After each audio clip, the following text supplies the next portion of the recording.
हरे कृष्ण अध्याय हरे कृष्ण माता। हरे कृष्ण अध्याय 18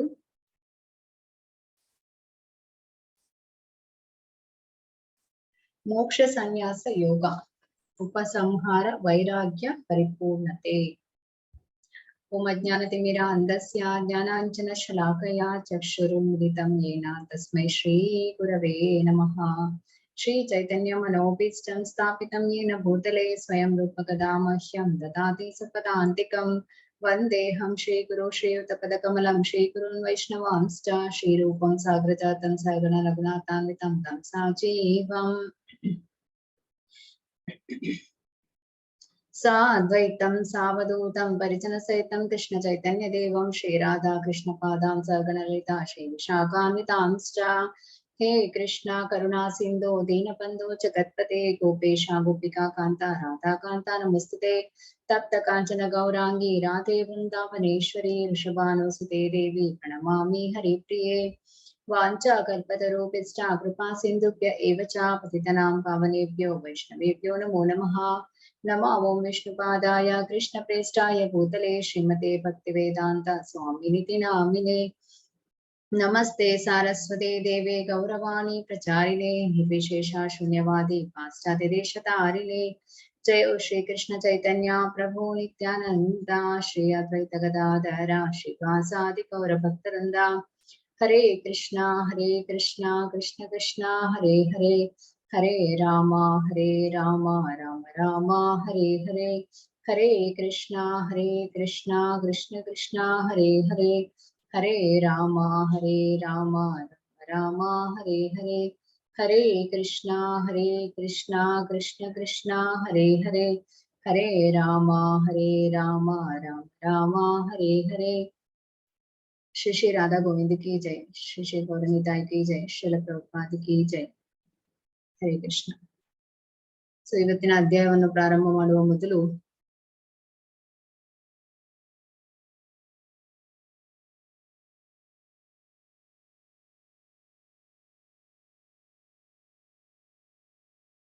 ಹದಿನೇಳನೇ ಅಧ್ಯಾಯದಲ್ಲಿ ನಾವು ಏನು ತಿಳಿದುಕೊಂಡ್ವಿ ಅಂತ ನೋಡೋಣ.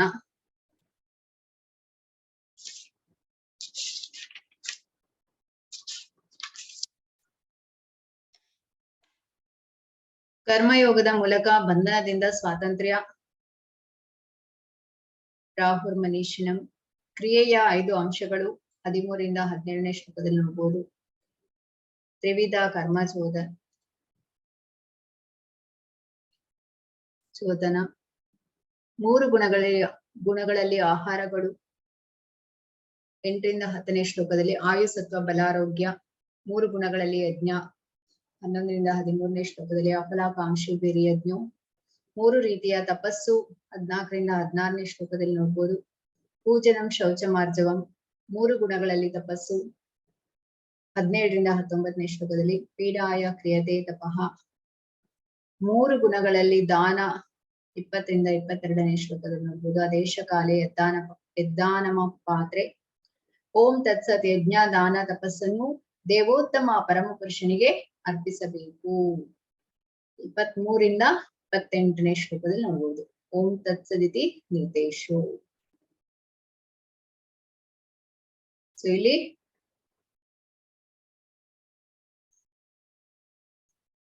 ಅರ್ಜುನನಿಗೆ ಸಂದೇಹ ಬರುವಂತದ್ದು, ಈ ಶಾಸ್ತ್ರಗಳನ್ನು ಅನುಸರಿಸಿದ್ದವರ ಗತಿ ಏನು ಅಂತ, ಅವರ ನಂಬಿಕೆ ಹೇಗಿರುತ್ತೆ. ಅವಾಗ ಭಗವಂತ ಹೇಳುವಂಥದ್ದು 3 ಗುಣಗಳಿಂದ ಅವರ ನಂಬಿಕೆ ಪ್ರಭಾವಿತವಾಗಿರುತ್ತೆ, ಅವರು ಮಾಡುವ ಎಲ್ಲಾ ಕಾರ್ಯಗಳು. 3 ಗುಣಗಳಲ್ಲಿ ನಂಬಿಕೆ, ಆರಾಧನೆ, ಯಜ್ಞ, ದಾನ, ತಪಸ್ಸು, ಮಾತು ಎಲ್ಲವನ್ನು ನಾವು ತಿಳಿದೆವು. ಅದಾದ ಮೇಲೆ ಓಂ ತತ್ಸತ್ ಅಂದ್ರೆ ಏನು ಎಂಬುದನ್ನು ನಿನ್ನೆ ಅಧ್ಯಾಯದಲ್ಲಿ ತಿಳಿದೆವು. ಇವತ್ತಿನ ಅಧ್ಯಾಯದ ಹೆಸರು ಮೋಕ್ಷ ಸನ್ಯಾಸ ಯೋಗ ವೈರಾಗ್ಯ ಪರಿಪೂರ್ಣತೆ. ಶ್ರೀಲ ಪ್ರಭುಪಾದ ಕಿ ಜೈ. ಅರ್ಜುನ ಉವಾಚ ಸನ್ಯಾಸಸ್ಯ ಮಹಾಬಾಹೋ ತತ್ವಮಿಚ್ಛಾಮಿ ವೇದಿತುಂ ತ್ಯಾಗಸ್ಯ ಚ ಹೃಷಿಕೇಶ ಪೃಥಕ್ ಕೇಶಿ ನಿಷೂದನ. ಅರ್ಜುನನು ಹೇಳಿದನು, ಮಹಾಬಾಹುವೇ, ಕೇಶಿ ರಾಕ್ಷಸನನ್ನು ಕೊಂದವನೇ, ಋಷಿಕೇಶನೇ, ತ್ಯಾಗ ಮತ್ತು ಸನ್ಯಾಸಗಳ ಉದ್ದೇಶವನ್ನು ತಿಳಿದುಕೊಳ್ಳಲು ನಾನು ಬಯಸುತ್ತೇನೆ. ಇಲ್ಲಿ ಶ್ಲೋಕದಲ್ಲಿ ಪರಮ ಪ್ರಭುವನ್ನು ಸಂಬೋಧಿಸಲು ಋಷಿಕೇಶ ಮತ್ತು ಕೇಶಿ ನಿಷೂದನ ಎಂದು ಬಳಸಿದ್ದಾರೆ. ಋಷಿಕೇಶ ಅಂತ ಹೇಳಿದ್ರೆ ಇಂದ್ರಿಯಗಳ ಒಡೆಯ ಕೃಷ್ಣ. ಸೊ ಮಾನಸಿಕ ಶಾಂತಿಯನ್ನು ಪಡೆಯಲು ಅವನು ಸದಾ ನಮಗೆ ನೆರವಾಗಬಲ್ಲ. ಇಲ್ಲಿ ಸಂದೇಹಗಳನ್ನು ಯಾವಾಗಲೂ ಅಸುರರಿಗೆ ಹೋಲಿಸಲಾಗ್ತದೆ. ಆದುದರಿಂದ ಅವನು ಕೃಷ್ಣನನ್ನು ಕೇಶಿ ನಿಷೂದನ ಅಂತ ಸಂಬೋಧಿಸ್ತಾನೆ. ಕೇಶಿಯು ಬಹು ಭಯಂಕರವಾದ ಒಬ್ಬ ಅಸುರ. ಅವನನ್ನು ಕೃಷ್ಣನು ಕೊಂದನು. ಕೃಷ್ಣನು ಸಂದೇಹವೆಂಬ ಅಸುರನನ್ನು ಕೊಲ್ಲುತ್ತಾನೆ ಎಂದು ಅರ್ಜುನನು ನಿರೀಕ್ಷಿಸುತ್ತಿದ್ದಾನೆ. ಅಂದ್ರೆ ಕೇಶಿ ನಿಷೂದನನ್ನು ಹೇಗೆ ಕೇಶಿ ರಾಕ್ಷಸನನ್ನು ಕೊಂದವನು ನೀನು, ಅದೇ ರೀತಿ ನನಗೆ ತುಂಬಾ ಸಂದೇಹವಿದೆ, ಅದನ್ನು ನೀನು ಕ್ಲಿಯರ್ ಮಾಡ್ಬೇಕು. ನಾನು ನನ್ನ ಕ್ಷತ್ರಿಯ ಕೆಲಸ ಬಿಟ್ಟು ಕಾಡಿಗೆ ಹೋಗ್ಬೇಕಾ ಅಥವಾ ಕ್ಷತ್ರಿಯ ಕೆಲಸ ಮಾಡ್ಬೇಕಾ? ಅಂದ್ರೆ ಫಲವನ್ನು ನಿನಗೆ ಕೊಡ್ಬೇಕಾ, ನಿನಗೋಸ್ಕರ ಯುದ್ಧ ಮಾಡ್ಬೇಕಾ? ಯುದ್ಧದಲ್ಲಿ ಏನು ರಿಸಲ್ಟ್ ಬರುತ್ತೆ ಅದು ನಿನಗೆ ಕೊಡ್ಬೇಕಾ? ಯಾವ್ದು ಮಾಡ್ಬೇಕು? ನಾನು ಸನ್ಯಾಸ ಮಾಡ್ಬೇಕಾ ಅಥವಾ ತ್ಯಾಗ ಮಾಡ್ಬೇಕಾ ಅಂತ ಇಲ್ಲಿ ಕೇಳ್ತಾ ಇದ್ದಾನೆ. ಇಲ್ಲಿ ಕೆಲಸ ಮಾಡ್ಬೇಕು, ಫಲವನ್ನು ಭಗವಂತನಿಗೆ ಕೊಡುವಂಥದ್ದು. ಆದ್ರೆ ನಾವು ಕೆಲಸ ಮಾಡ್ಬೇಕು, ಅದನ್ನು ತ್ಯಾಗ ಅಂತ ಹೇಳಲಾಗ್ತದೆ. ಸನ್ಯಾಸ ಅಂತ ಹೇಳಿದ್ರೆ ಕೆಲಸ ಮತ್ತು ಅದರಿಂದ ಬರುವ ಫಲವನ್ನು ತ್ಯಾಗ ಮಾಡೋದು. ಮತ್ತು ಕರ್ಮ ಸನ್ಯಾಸ ಅಂತ ಹೇಳಿದ್ರೆ ಕರ್ಮವನ್ನು ಬಿಟ್ಟು ಬಿಡೋದು, ಈ ರೀತಿಯಾಗಿ ಹೇಳಲಾಗ್ತದೆ. ಅದಕ್ಕೆ ಭಗವಂತ ಹೇಳುವಂಥದ್ದು ನೀನು ತ್ಯಾಗ ಮಾಡು ಅಂತ ಹೇಳಿ. ಅಂದ್ರೆ ಕೆಲಸ ಮಾಡು, ಫಲವನ್ನು ಭಗವಂತನಿಗೆ ಬಿಡು. ಈ ಯುದ್ಧ ಮಾಡು, ಆದ್ರೆ ಅದರ ಫಲಿತಾಂಶವನ್ನು ನನಗೆ ಬಿಡು ಅಂತ ಹೇಳ್ತಾನೆ. ಇಲ್ಲಿ ಹೇಗೆ ಅಂತ ಹೇಳಿದ್ರೆ, ಈಗ ಸನ್ಯಾಸಿ ಅಂತ ಹೇಳಿದ್ರೆ ಅವನು ನಿತ್ಯ ಕರ್ಮ ಮಾಡ್ತಾನೆ. ಆದ್ರೆ ಇಲ್ಲಿ ಕರ್ಮಕಾಂಡದಲ್ಲಿ ಇರುವವರು ನಿತ್ಯ ಕರ್ಮ ಮಾಡ್ತಾರೆ, ಕಾಮ್ಯ ಕರ್ಮ ಮಾಡ್ತಾರೆ, ಫಲದ ನಿರೀಕ್ಷೆ ಮಾಡ್ತಾರೆ. ಆದ್ರೆ ಸನ್ಯಾಸಿ ಆದವನು ನಿತ್ಯ ಕರ್ಮವನ್ನು ಬಿಡೋದಿಲ್ಲ, ಆದ್ರೆ ಕಾಮ್ಯ ಕರ್ಮವನ್ನು ಮಾಡೋದಿಲ್ಲ, ಕಾಮ್ಯ ಕರ್ಮವನ್ನು ಬಿಡ್ತಾನೆ. ಕಾಮ್ಯ ಕರ್ಮ ಅಂತ ಹೇಳಿದ್ರೆ ನಾವು ಈಗ ಆ ಒಂದು ಕೆಲಸ ಮಾಡುವಂಥದ್ದು, ಅದರಿಂದ ಏನು ಸಂಪಾದಿಸುತ್ತೇವೆ ಅದನ್ನು ನಮಗಾಗಿ ಉಪಯೋಗ ಮಾಡುವಂಥದ್ದು, ಈ ರೀತಿಯಾಗಿ. ಅಂದ್ರೆ ಇಲ್ಲಿ ಕೆಲಸ ಮಾಡುವಂಥದ್ದು ಫಲದ ನಿರೀಕ್ಷೆಯನ್ನು ಇಟ್ಟುಕೊಂಡಿರ್ತಾರೆ. ಆದ್ರೆ ಸನ್ಯಾಸಿ ಆದವನು ನಿತ್ಯ ಕರ್ಮ ಮಾಡ್ತಾನೆ. ನಿತ್ಯ ಕರ್ಮ ಅಂತ ಹೇಳಿದ್ರೆ 3 ಹೊತ್ತು ಜಪ ಮಾಡುವಂಥದ್ದು, ಬೆಳಿಗ್ಗೆ ಬೇಗ ಎದ್ದು ಜಪ ಮಾಡುವಂಥದ್ದು, ಇದು ಸನ್ಯಾಸಿ ಬಿಡೋದಿಲ್ಲ. ಆದ್ರೆ ಕಾಮ್ಯ ಕರ್ಮ ಮಾಡೋದಿಲ್ಲ. ಶ್ರೀ ಭಗವಾನುವಾಚ ಕಾಮ್ಯಾನಾಂ ಕರ್ಮಣಾಂ ನ್ಯಾಸಂ ಸನ್ಯಾಸಂ ಕವಯೋ ವಿದು ಸರ್ವಕರ್ಮ ಫಲತ್ಯಾಗಂ ಪ್ರಾಹುಸ್ತ್ಯಾಗಂ ವಿಚಕ್ಷಣಾಃ. ದೇವೋತ್ತಮ ಪರಮಪುರುಷನು ಹೀಗೆ ಹೇಳಿದನು. ಐಹಿಕ ಬಯಕೆಯ ಆಧಾರವಿರುವ ಕರ್ಮಗಳನ್ನು ತ್ಯಜಿಸುವುದನ್ನೇ ಮಹಾವಿದ್ವಾಂಸರು ಸನ್ಯಾಸವೆಂದು ಕರೆಯುತ್ತಾರೆ. ಎಲ್ಲಾ ಕರ್ಮಗಳ ಫಲಗಳನ್ನು ಬಿಟ್ಟನೆ ವಿದ್ವಾಂಸರು ತ್ಯಾಗ ಎಂದು ಕರೆಯುತ್ತಾರೆ. ಇಲ್ಲಿ ಫಲಾಪೇಕ್ಷೆಯಿಂದ ಕರ್ಮ ಮಾಡುವುದನ್ನು ಬಿಟ್ಟು ಬಿಡಬೇಕು, ಇದು ಭಗವದ್ಗೀತೆಯ ಉಪದೇಶ. ಆದ್ರೆ ಆಧ್ಯಾತ್ಮಿಕ ವಿಜ್ಞಾನದಲ್ಲಿ ಮುಂದುವರಿಯಲು ಮಾಡುವ ಯಜ್ಞಗಳನ್ನು ಬಿಡಬಾರದು. ಹೇಳಿದ್ರೆ ಈಗ ನಾವು ಏನು ಜಪ ಎಲ್ಲ ಮಾಡ್ತೇವೆ ಅದನ್ನ ಬಿಡಬಾರ್ದು, ಜಪವನ್ನು ಮಾಡ್ಬೇಕು. ಹಾಗೆ ಇಲ್ಲಿ ಹೇಳುವಂಥದ್ದು ಸನ್ಯಾಸಿ ಅಂದ್ರೆ ಕರ್ಮ ಮಾಡ್ತಾರೆ, ಆದ್ರೆ ಐಹಿಕ ಕರ್ಮ ಮಾಡೋದಿಲ್ಲ. ಭಕ್ತ ಸನ್ಯಾಸಿ ಮಾಡುವಂಥದ್ದು ಕೃಷ್ಣ ಕರ್ಮ ಮಾಡುವಂಥದ್ದು. ಹಾಗಾಗಿ ಇಲ್ಲಿ ಕರ್ಮ ಮಾಡ್ತಾನೆ, ಕರ್ಮ ಫಲವನ್ನು ಭಗವಂತನಿಗೆ ಕೊಡುವಂಥದ್ದು, ಇದನ್ನು ತ್ಯಾಗ ಅಂತ ಹೇಳಲಾಗ್ತದೆ. ತ್ಯಾಜ್ಯಂ ದೋಷವತೀತ್ಯೇಕೆ ಕರ್ಮ ಪ್ರಾಹುರ್ಮನೀಷಿಣಃ ಯಜ್ಞದಾನ ತಪ ಕರ್ಮ ನ ತ್ಯಾಜ್ಯಾಮಿತಿ ಚಾಪರೇ. ಎಲ್ಲಾ ಬಗೆಯ ಕಾಮ್ಯ ಕರ್ಮಗಳು ದೋಷಯುಕ್ತ, ಅವುಗಳನ್ನು ಬಿಟ್ಟು ಬಿಡಬೇಕೆಂದು ಕೆಲವರು ವಿದ್ವಾಂಸರು ಹೇಳುತ್ತಾರೆ. ಇನ್ನೂ ಕೆಲವರು ಮಹಾಚಿಂತಕರು ಯಜ್ಞ ದಾನ ಮತ್ತು ತಪಸ್ಸುಗಳನ್ನು ಬಿಡಲೇಬಾರದೆಂದು ಹೇಳುತ್ತಾರೆ. ಗೃಹಸ್ಥ ಅಂತ ಹೇಳಿದ್ರೆ ಗರ್ಭಧಾನ ಸಂಸ್ಕಾರ, ಸೀಮಂತ, ನಾಮಕರಣ, ಅನ್ನಪ್ರಾಶನ, ಉಪನಯನ, ವಿವಾಹ ಇದೆಲ್ಲವೂ ಕೂಡ ಯಜ್ಞ. ಸೊ ಆಧ್ಯಾತ್ಮಿಕ ಉನ್ನತಿಗೆ ಶಾಂತಿಯನ್ನು ನೆಲೆಸುವಂತೆ ಮಾಡ್ತದೆ. ಇದನ್ನು ಗೃಹಸ್ಥರು ಮಾಡ್ಲೇಬೇಕು. ಇಲ್ಲಿ ಗೃಹಸ್ಥರು ಈ ರೀತಿಯಾಗಿ ಗೃಹಸ್ಥ ಭಕ್ತಿಯಲ್ಲಿ ನಡೆದುಕೊಂಡು ಬಂದ್ರೆ ಸನ್ಯಾಸಕ್ಕಿಂತ ಉತ್ತಮ ಎಂದು ಹೇಳಲಾಗ್ತದೆ.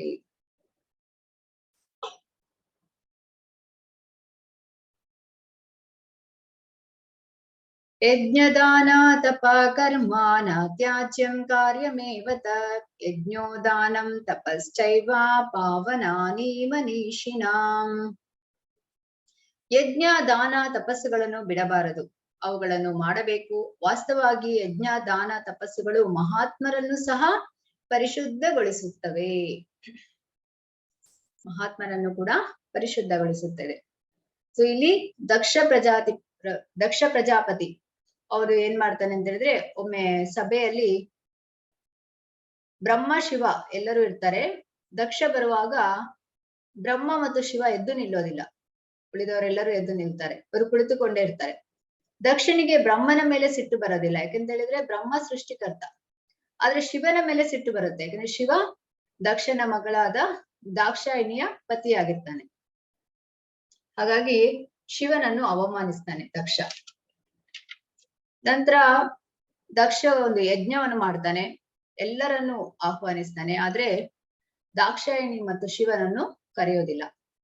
ಆದ್ರೆ ದಾಕ್ಷಾಯಿಣಿ ಹೇಳ್ತಾಳೆ, ನಾನು ಹೋಗ್ತೇನೆ, ಯಾಕಂದ್ರೆ ತಂದೆಯ ಮನೆಯಲ್ಲ, ನಾನು ಹೋಗ್ತೇನೆ ಅಂತ ಹೋಗ್ತಾಳೆ. ಶಿವ ಹೇಳ್ತಾನೆ ಬೇಡ ಅಂತ, ಆದ್ರೂ ಇವಳು ಹೋಗುವಂಥದ್ದು. ಹಾಗೆ ಹೋದಾಗ ಅಲ್ಲಿ ಕೂಡ ದಕ್ಷ ಮತ್ತು ಯಾರು ಕೂಡ ಇವಳ ಹತ್ತಿರ ಮಾತಾಡೋದಿಲ್ಲ. ಮತ್ತೆ ಅಲ್ಲಿ ಮತ್ತೆ ದಕ್ಷ ಏನ್ ಮಾಡ್ತಾನೆ, ಶಿವನನ್ನು ಅವಮಾನಿಸುವಂಥದ್ದು. ಇದರಿಂದ ಅವಳಿಗೆ ಬೇಸರ ಆಗಿ ಅವಳು ಏನ್ ಮಾಡ್ತಾಳೆ, ಅವಮಾನಿತಳಾಗಿ ಆ ಒಂದು ಯಜ್ಞಕುಂಡಕ್ಕೆ ಹಾರಿ ಬಿಡ್ತಾಳೆ. ಇದು ಶಿವನಿಗೆ ಗೊತ್ತಾಗಿ ಶಿವ ಕಾಳಭೈರವನಾಗಿ ಬಂದು ದಕ್ಷನ ತಲೆಯನ್ನು ತೆಗಿತಾನೆ. ಸೊ ಇಲ್ಲಿ ಎಲ್ಲಾ ದೇವತೆಗಳು ಶಿವನಿಗೆ ಅಡ್ಡ ಬೀಳ್ತಾರೆ, ಆ ಒಂದು ಕ್ಷಮೆಯನ್ನು ಕೇಳ್ತಾರೆ. ನಂತರ ಶಿವ ದಕ್ಷನಿಗೆ ಆಡಿನ ತಲೆಯನ್ನು ಕೊಡುವಂಥದ್ದು. ಇಲ್ಲಿ ನೋಡ್ಬೋದು ನೀವು ಚಿತ್ರದಲ್ಲಿ, ಆಡಿನ ತಲೆಯನ್ನು ಕೊಡ್ತಾರೆ. ನಂತರ ಮತ್ತೆ ದಕ್ಷ ಯಜ್ಞವನ್ನು ಮಾಡ್ತಾನೆ, ಶಿವನನ್ನು ಕೂಡ ಆ ಯಜ್ಞಕ್ಕೆ ಆಹ್ವಾನಿಸ್ತಾನೆ. ಆಗ ಶಿವ ಯಜ್ಞಕ್ಕೆ ಬರುವಂಥದ್ದು ಈ ರೀತಿಯಾಗಿ. ಹಾಗಾಗಿ ಯಜ್ಞದಾನ ತಪಸ್ಸುಗಳು ಮಹಾತ್ಮರನ್ನು ಸಹ ಪರಿಶುದ್ಧಗೊಳಿಸುತ್ತದೆ. ಆದ್ರೆ ಕಲಿಯುಗದಲ್ಲಿ ಸಂಕೀರ್ತನ ಯಜ್ಞ, ಜಪ ಯಜ್ಞ ಮಾಡುವಂಥದ್ದು. ಹರೇ ಕೃಷ್ಣ ಕೃಷ್ಣ ಕೃಷ್ಣ ಹರೇ ಹರೇ, ಹರೇ ರಾಮ ರಾಮ ರಾಮ ಹರೇ ಹರೇ. ಚೈತನ್ಯ ಮಹಾಪ್ರಭುಗಳು 500 ವರ್ಷಗಳ ಹಿಂದೆ ಬಂದು ನಮಗೆ ಈ ಒಂದು ಕಲಿಯುಗದ ಜನರು ಮಂದಮತಿಗಳು ಅಂತ ಹೇಳಿ ಸುಲಭವಾದ ಒಂದು ದಾರಿಯನ್ನು ನಮ್ಗೆ ಆ ಒಂದು ಮಾರ್ಗವನ್ನು ನೀಡಿದ್ದಾರೆ. ಈ ಹರೇ ಕೃಷ್ಣ ಮಹಾಮಂತ್ರವನ್ನು ಜಪಿಸುವುದರಿಂದಲೇ ನಾವು ಪರಿಶುದ್ಧರಾಗ್ತೇವೆ. ಇನ್ನು 18ನೇ ಅಧ್ಯಾಯದ ಆ ಒಂದು ಸಾರಾಂಶ ಏನು ಅಂತ ಹೇಳಿದ್ರೆ, 1ರಿಂದ 12ನೇ ಶ್ಲೋಕದಲ್ಲಿ ಕರ್ಮಯೋಗದ ಬಗ್ಗೆ ನೋಡಲಿದ್ದೀರಿ. 13ರಿಂದ 40ನೇ ಶ್ಲೋಕದಲ್ಲಿ ಜ್ಞಾನಯೋಗದ ಬಗ್ಗೆ, ಅದರಲ್ಲಿ ಬೇರೆ ಬೇರೆ ಗುಣಗಳು, ಸತ್ವಗುಣ, ರಜೋಗುಣ, ತಮೋಗುಣ, ಇದರ ಬಗ್ಗೆ. 41ರಿಂದ 54ನೇ ಶ್ಲೋಕದಲ್ಲಿ ಅದರಲ್ಲಿ 2 ವಿಭಾಗವಿದೆ. ಒಂದು ಶುದ್ಧಿ ಆಗುವುದು ಕರ್ಮಯೋಗದಿಂದ ಹೇಗೆ ನಾವು ಶುದ್ಧಿ ಆಗುವಂಥದ್ದು ಅಂತ ಹೇಳಿ 45ರಿಂದ 48ನೇ ಶ್ಲೋಕ. ಮತ್ತು ಶುದ್ಧಿ ಆಗುವಂಥದ್ದು ಜ್ಞಾನ ಯೋಗದಿಂದ, ಅದು 49ರಿಂದ 54ನೇ ಶ್ಲೋಕದಲ್ಲಿ ನೋಡ್ಬೋದು. ಇನ್ನು 55ರಿಂದ 56ನೇ ಶ್ಲೋಕ ಲವ್ ಆಫ್ ಗಾಡ್, ಅದು ನಮ್ಮ ನಿಜವಾದ ಸುಪ್ರೀಂ ಆಬ್ಜೆಕ್ಟಿವ್. ಮತ್ತೆ ಭಗವದ್ಗೀತೆ ಬಗ್ಗೆ 67ರಿಂದ 78 ಶ್ಲೋಕದಲ್ಲಿ ಕಡೆಯದಾಗಿ ಭಗವಂತ 9ನೇ ಅಧ್ಯಾಯದಲ್ಲಿ ಏನೆಲ್ಲ ಕೊಟ್ಟಿದ್ದಾನೆ ಅದನ್ನು ಇಲ್ಲಿ ಪುನರಾವರ್ತಿಸಿದ್ದಾನೆ.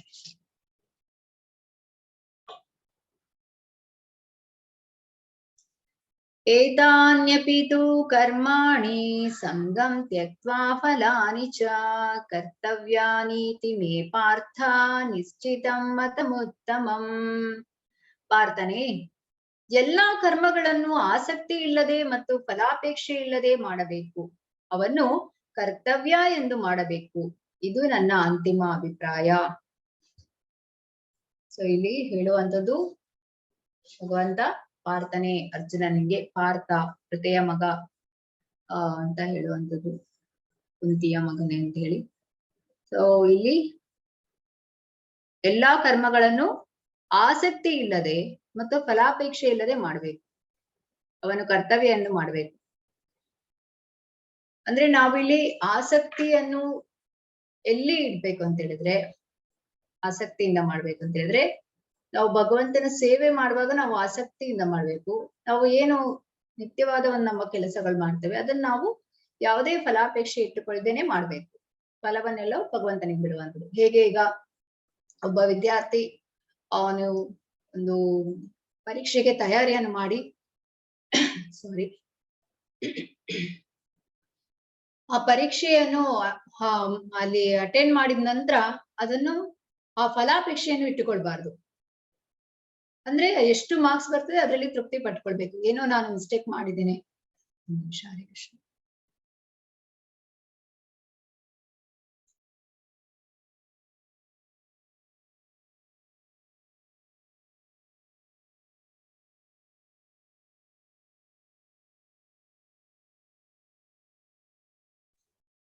ಓಕೆ. ಸೊ ಏನು ಅಂತ ಹೇಳಿದ್ರೆ, ಇವಾಗ ಇಲ್ಲ ನನಗೆ 99% ಬರ್ಲೇಬೇಕು ಅಂತ ಆ ರೀತಿಯಾದ ನಿರೀಕ್ಷೆ ಇಟ್ಕೊಂಡ್ರೆ ಏನಾಗುತ್ತೆ, ಅಲ್ಲಿ ಯಾವ್ದು ಗೊತ್ತಿಲ್ದೇನೆ ಒಂದು ಮಿಸ್ಟೇಕ್ ಆಗಿರುತ್ತೆ. ಸೊ ಅದನ್ನು ಹಾಗೆ ತಿಳಿದುಕೊಂಡು ಬಂದಿರೋ ಮಾರ್ಕ್ಸ್ಗೆ ತೃಪ್ತಿ ಪಡ್ಕೊಳ್ಳುವಂಥದ್ದು. ಇದ್ರಲ್ಲಿ ನೀವು ಕೆಲವೊಮ್ಮೆ ನೋಡ್ತೀರಾ, ಅವ್ರ ರಿಸಲ್ಟ್ ಬರುವ ಮುಂಚೆನೆ ಕೆಲವರು ಆತ್ಮಹತ್ಯೆ ಮಾಡುವಂಥದ್ದು ಎಲ್ಲ ಅಂತ ಹೇಳಿದ್ರೆ ಅಲ್ಲಿ ಒಳ್ಳೆ ಫಲಿತಾಂಶವೇ ಬಂದಿರ್ತದೆ. ಹಾಗಾಗಿ ನಿರೀಕ್ಷೆ ಫಲಾಪೇಕ್ಷೆ ಇಟ್ಟುಕೊಳ್ಳದೇನೆ ಇದ್ರೆ ಯಾವುದೇ ಸಮಸ್ಯೆ ಇರೋದಿಲ್ಲ. ಅವನು ಕರ್ತವ್ಯ ಅಂತ ಹೇಳಿ ಮಾಡ್ಬೇಕು. ಇದು ಭಗವಂತನೇ ಹೇಳಿರುವಂಥದ್ದು. ಈಗ ತಮೋ ಗುಣದವರಿಗೆ ಏನಾದ್ರು ಕೆಲಸ ಕೊಟ್ರೆ ಅವ್ರು ಏನಂತ ಹೇಳಿದ್ರೆ ಅವ್ರು ಅದನ್ನ ಮಾಡೋದಿಲ್ಲ, ಕಷ್ಟ ಅಂತ ಹೇಳಿ ಬಿಟ್ಟು ಬಿಡ್ತಾರೆ, ಮಾಡ್ಲಿಕ್ಕೆ ಹೋಗೋದಿಲ್ಲ. ಅವರು ತಮೋ ಗುಣದವ್ರಿಗೆ ಕೆಲಸ ಕೊಟ್ರೆ ಯಾವ್ದನ್ನು ಮಾಡೋದಿಲ್ಲ. ಇನ್ನು ರಜೋ ಗುಣದವ್ರು ಅಂತ ಹೇಳಿದ್ರೆ ಆ ಒಂದು ಅರ್ಧ ಕೆಲಸ ಮಾಡ್ಬಿಟ್ಟು ಅದನ್ನ ಬಿಡುವಂಥದ್ದು, ಪೂರ್ತಿ ಮಾಡೋದಿಲ್ಲ, ಕಷ್ಟ ಅಂತ ಹೇಳಿ ಬಿಡುವಂಥದ್ದು. ಸತ್ವಗುಣದವರು ಅವರಿಗೆ ಏನಾದ್ರು ಕೆಲಸ ಕೊಟ್ರೆ ಅವರು ಕಂಪ್ಲೀಟ್ ಆಗಿ ಮಾಡ್ತಾರೆ. ಯಾಕಂತ ಹೇಳಿದ್ರೆ ಅವರು ಕರ್ತವ್ಯವನ್ನು ಮಾಡ್ತಾರೆ, ಕಷ್ಟ ಬಂದ್ರೂ ಕೂಡ ಬಿಡೋದಿಲ್ಲ. ಈ ರೀತಿಯಾಗಿ ನಾವು ಭಕ್ತಿಯಲ್ಲಿ ಮುಂದುವರಿಬೇಕು ಅಂತ ಹೇಳಿದ್ರೆ ಈಗ ಆಧ್ಯಾತ್ಮಿಕದಲ್ಲಿ ಮುಂದುವರಿಯೋದು ಅಂತ ಹೇಳಿದ್ರೆ ಅಲ್ಲಿ ಐಹಿಕವಾಗಿ ಕೂಡ ನಾವು ಆಧ್ಯಾತ್ಮಿಕವಾಗಿ ಬ್ಯಾಲೆನ್ಸ್ ಮಾಡ್ಕೊಂಡು ಹೋಗ್ಬೇಕಾಗ್ತದೆ. ಸೊ ಹಾಗಾಗಿ ಕಷ್ಟ ಅಂತ ಹೇಳಿ ನಾವು ಬಿಡಬಾರ್ದು. ನಮಗೆ ಭಗವಂತನ ನೋಡ್ಬೇಕು, ಭಗವಂತನ ಧಾಮಕ್ಕೆ ಹೋಗ್ಬೇಕು, ಭಗವಂತನ ಪ್ರೇಮ ಸಿಗ್ಬೇಕು ಅಂತ ಹೇಳಿದ್ರೆ ನಾವು ಅದನ್ನಲ್ಲಿ ಮುಂದುವರಿಬೇಕು ಅಂತ ಹೇಳಲಾಗ್ತದೆ.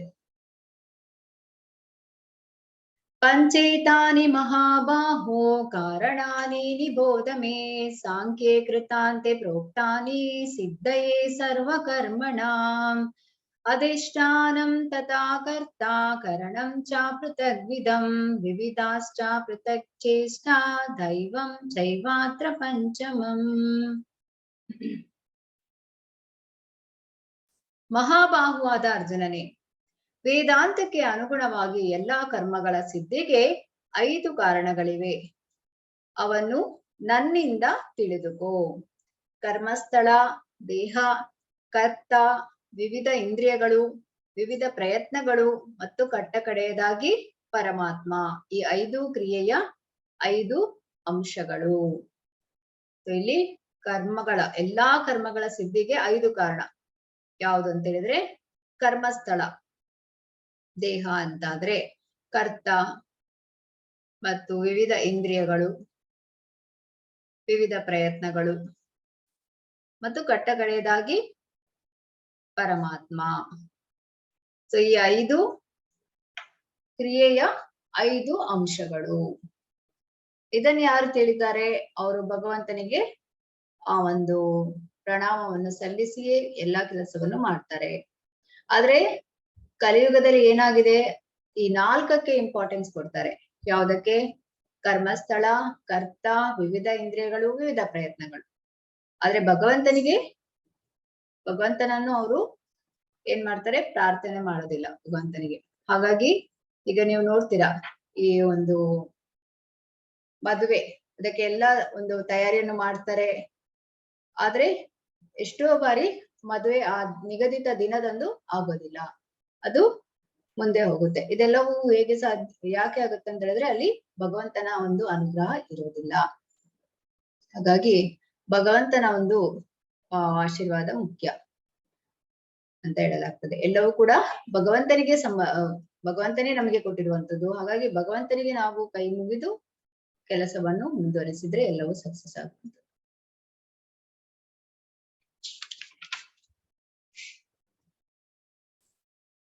ತತ್ರೈವಂ ಸತಿ ಕರ್ತಾರಂ ಆತ್ಮಾನಂ ಕೇವಲಂ ತು ಯಃ ಪಶ್ಯತ್ಯಾಕೃತ ಬುದ್ಧಿತ್ವಾನ್ ಸ ಪಶ್ಯತಿ ದುರ್ಮತಿಃ. ಆದುದರಿಂದ ಈ 5 ಅಂಶಗಳನ್ನು ಪರಿಗಣಿಸದೆ ತಾನೊಬ್ಬನೇ ಕರ್ತ ಎಂದು ಯೋಚಿಸುವವನು ನಿಶ್ಚಯವಾಗಿಯೂ ಬಹು ಬುದ್ಧಿವಂತನಲ್ಲ, ಅವನು ವಸ್ತುಸ್ಥಿತಿಯನ್ನು ಕಾಣಲಾರ. ಈಗ ಏನಾಗಿದೆ ಅಂತ ಹೇಳಿದ್ರೆ, ನೀವೀಗ ಒಂದು ಗೃಹ ಪ್ರವೇಶಕ್ಕೆ ಹೋಗಿರ್ತೀರಾ, ಅಲ್ಲಿ ನೀವು ಕೇಳ್ತೀರಾ ಏನಂತ ಹೇಳಿ, ಈ ಮನೆಯನ್ನು ಯಾರು ಕಟ್ಟಿಸಿದ್ದು ಅಂತ ಈ ರೀತಿಯಾಗಿ ಕೇಳ್ತೀರಾ.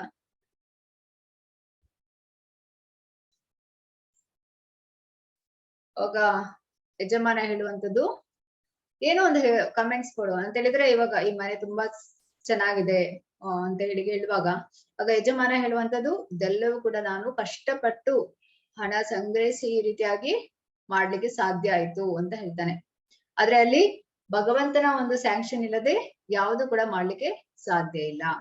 ಇದನ್ನು ಯಾರು ತಿಳಿತಾರೆ? ಬುದ್ಧಿವಂತರು ತಿಳಿತಾರೆ ಇದನ್ನ. ಯಾರು ತಿಳಿಯುವುದಿಲ್ಲ, ಅವರು ವಸ್ತುಸ್ಥಿತಿಯನ್ನು ಕಾಣಲಾರರು. 5 ಅಂಶಗಳನ್ನು ಪರಿಗಣಿಸಬೇಕು. ಯಾವುದೆಲ್ಲ? ಕರ್ಮಸ್ಥಳ, ಕರ್ತ, ವಿವಿಧ ಇಂದ್ರಿಯಗಳು, ವಿವಿಧ ಪ್ರಯತ್ನಗಳು ಮತ್ತು ಭಗವಂತ. ಜ್ಞಾನಂ ಜ್ಞೇಯಂ ಪರಿಜ್ಞಾತ ತ್ರಿವಿಧಾತ್ ಕರ್ಮ ಚೋದನ ಕರಣಂ ಕರ್ಮ ಕರ್ತೇತಿ ತ್ರಿವಿಧ ಕರ್ಮ ಸಂಗ್ರಹ. ಜ್ಞಾನ, ಜ್ಞೇಯ, ಜ್ಞಾನಿ, ಇವು 3 ಕರ್ಮವನ್ನು ಪ್ರೇರಿಸುವ ಅಂಶಗಳು. ಇಂದ್ರಿಯಗಳು, ಕರ್ಮ ಮತ್ತು ಕರ್ತ ಇವು ಕರ್ಮದ 3 ಘಟಕಗಳು. ಇಲ್ಲಿ ಜ್ಞಾನ ಅಂದ್ರೆ ಮನುಷ್ಯನ ಈ ಒಂದು ಬ್ರೈನ್ ಆಯ್ತು. ನಂತರ ಜ್ಞೇಯ, ಜ್ಞಾನದ ಗುರಿ, ಮತ್ತು ಜ್ಞಾನಿ ಮನುಷ್ಯ. ಇವು 3 ಕರ್ಮವನ್ನು ಪ್ರೇರೇಪಿಸುವ ಅಂಶಗಳು. ಇಂದ್ರಿಯಗಳು, ಕರ್ಮ ಅಂದ್ರೆ ಕೆಲಸ, ಮತ್ತು ಕರ್ತ ಯಾರು ಮಾಡ್ತಾ ಇದ್ದಾನೆ ಅವನು. ಇವು ಕರ್ಮದ 3 ಘಟಕಗಳು. ಈಗ ಸ್ವಯಂ ಮೌಲ್ಯಮಾಪನ ಸಮಯ. ಸೊ ನೀವೆಲ್ಲರೂ ಕೂಡ ನನ್ಗೆ ಹೇಳೋದು ಬೇಡ, ನೀವು ನಿಮ್ಮಷ್ಟಕ್ಕೆ ಮಾರ್ಕ್ಸ್ ಹಾಕೊಳ್ಳಿ, ನೀವು ಯಾವ ಗುಣದಲ್ಲಿ ಇದ್ದೀರಿ ಅಂತ ಹೇಳಿ. 1 ರಿಂದ 3ರವರೆಗೆ ನಿಮ್ಮನ್ನು ರೇಟ್ ಮಾಡಿಕೊಳ್ಬಹುದು. 1 ಅಂದ್ರೆ ಅತ್ಯಂತ ಕಡಿಮೆ ಮತ್ತು 3 ಅಂದ್ರೆ ಅತಿ ಹೆಚ್ಚು. ಈಗ ನೋಡೋಣ.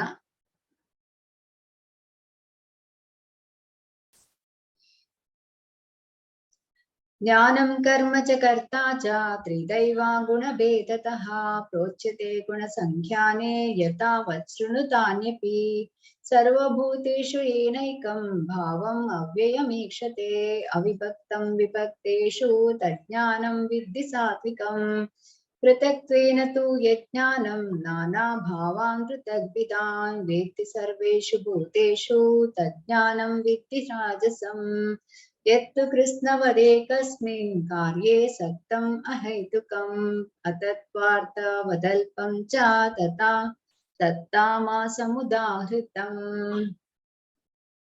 3 ಐಹಿಕ ಪ್ರಕೃತಿಯ 3 ಬೇರೆ ಬೇರೆ ಗುಣಗಳಿಗೆ ಅನುಗುಣವಾಗಿ ಜ್ಞಾನ. ಓದ್ತೀರಾ ಮಾತಾಜಿ? ಹರೇ ಕೃಷ್ಣ. ಹರೇ ಕೃಷ್ಣ ಮಾತಾಜಿ. ಹೋಗ್ತೇನೆ ಮಾತಾಜಿ. 18ನೇ ಶ್ಲೋಕ ಮಾತಾಜಿ. 1 ನಿಮಿಷ ಮಾತಾಜಿ.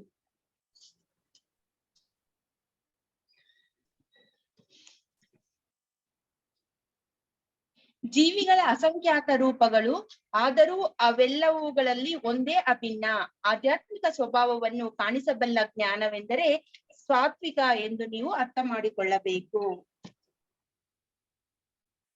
ಯಾವ ಜ್ಞಾನದ ಕಾರಣದಿಂದ ಪ್ರತಿಯೊಂದು ಬೇರೆ ದೇಹದಲ್ಲಿಯೂ ಬೇರೆ ಬಗೆಯ ಜೀವಿಯನ್ನು ಮನುಷ್ಯನು ಕಾಣುತ್ತಾನೋ ಆ ಜ್ಞಾನವು ರಾಜಸ ಎಂದು ತಿಳಿ.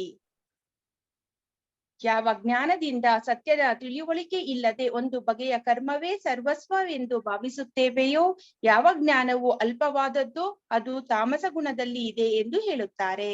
ಹರೇ ಕೃಷ್ಣ. ಹರೇ ಕೃಷ್ಣ. ಓಕೆ, ಇಲ್ಲಿ ಸತ್ವ ಗುಣದವನಿಗೆ ಎಲ್ಲಾ ಜೀವಿಗಳಲ್ಲಿ ಆತ್ಮ ಪರಮಾತ್ಮ ಇದೆ ಅಂತ ತಿಳಿದಿರುತ್ತೆ. ಆದ್ರೆ ರಜೋಗುಣದಲ್ಲಿರೋರು ಹೇಗೆ ಅಂತ ಹೇಳಿದ್ರೆ, ಇವನು ಮನುಷ್ಯ, ಇದು ಬೆಕ್ಕು, ಇದು ನಾಯಿ, ಈ ರೀತಿಯಾಗಿ ನೋಡುವಂಥದ್ದು. ಹಾಗೆ ತಮೋ ಗುಣದಲ್ಲಿ ಅವರು ಕೆಲಸವೇ ದೇವರು, ಇಲ್ಲಿ ನೋಡ್ಬೋದು ನೀವು, ಕರ್ಮವೇ ಸರ್ವಸ್ವ ಎಂದು ಭಾವಿಸುತ್ತಾರೆ. ಅಂದ್ರೆ ಇವರು ಆಧ್ಯಾತ್ಮಿಕಕ್ಕೆ ಒತ್ತನ್ನು ಕೊಡೋದಿಲ್ಲ. ಹಾಗೆ ಇಲ್ಲಿ ನೀವು ಯಾವ ಗುಣದಲ್ಲಿದ್ದೀರಿ ಈ ಒಂದು ಮಾರ್ಕ್ಸ್ ಅನ್ನು ಹಾಕಿಕೊಳ್ಬಹುದು. ನಿಯತಂ ಸಂಗರಹಿತಂ ಅರಾಗಾದ್ವೇಷತಾತ್ಕೃತಂ ಅಫಲಾಪ್ರೇತ್ಸುನಾ ಕರ್ಮ ಯತ್ತತ್ ಸಾತ್ವಿಕಂ ಉಚ್ಯತೆ. ಯತ್ತು ಕಾಮೇಪ್ಸುನಾ ಕರ್ಮ ಸಾಹಂಕಾರೇಣ ವಾ ಪುನಃ ಕ್ರಿಯತೆ ಬಹುಲಾಯಾಸಂ ತದ್ರಾಜಸಮುದಾಹೃತಂ. ಅನುಬಂಧಂ ಕ್ಷಯಂ ಹಿಂಸಾ ಮನಪೇಕ್ಷಾ ಚ ಪೌರುಷಂ ಮೋಹಾದಾರಭ್ಯತೆ ಕರ್ಮ ಯತ್ತತ್ ತಾಮಸಾ ಮುಚ್ಯತೆ. ಭೌತಿಕ ಪ್ರಕೃತಿಯ ಗುಣಗಳ ಆಧಾರದ ಮೇಲೆ 3 ರೀತಿಯ ಕ್ರಿಯೆಗಳು. ಓದಿ ಮಾತಾಜಿ.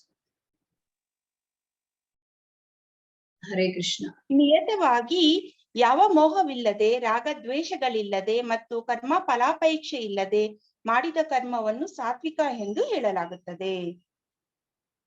ಆದರೆ ತನ್ನ ಕಾಮನೆಗಳ ತೃಪ್ತಿಯನ್ನು ಬಯಸುವ ಮನುಷ್ಯನು ಮಾಡಿದ ಮತ್ತು ಮಿಥ್ಯಾಹಂಕಾರದಿಂದ ಮಾಡಿದ ಕರ್ಮವನ್ನು ರಾಜಸ ಕರ್ಮ ಎಂದು ಕರೆಯುತ್ತಾರೆ.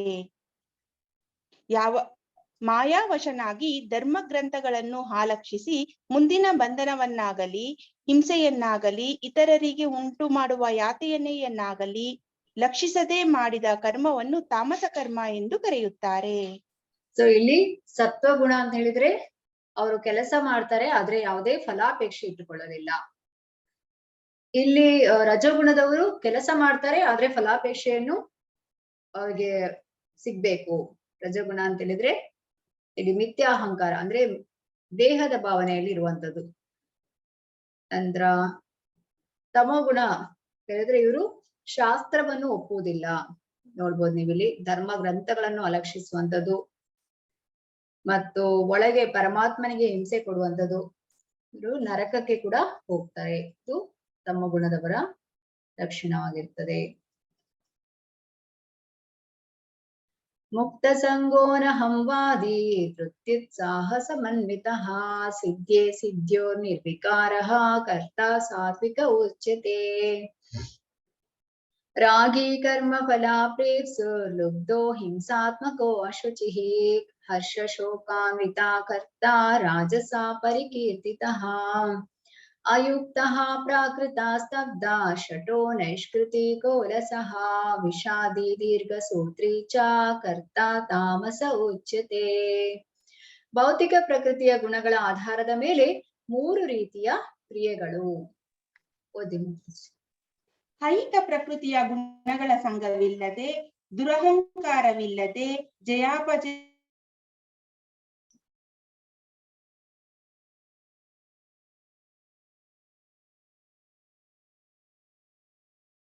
ಹರೇ ಕೃಷ್ಣ.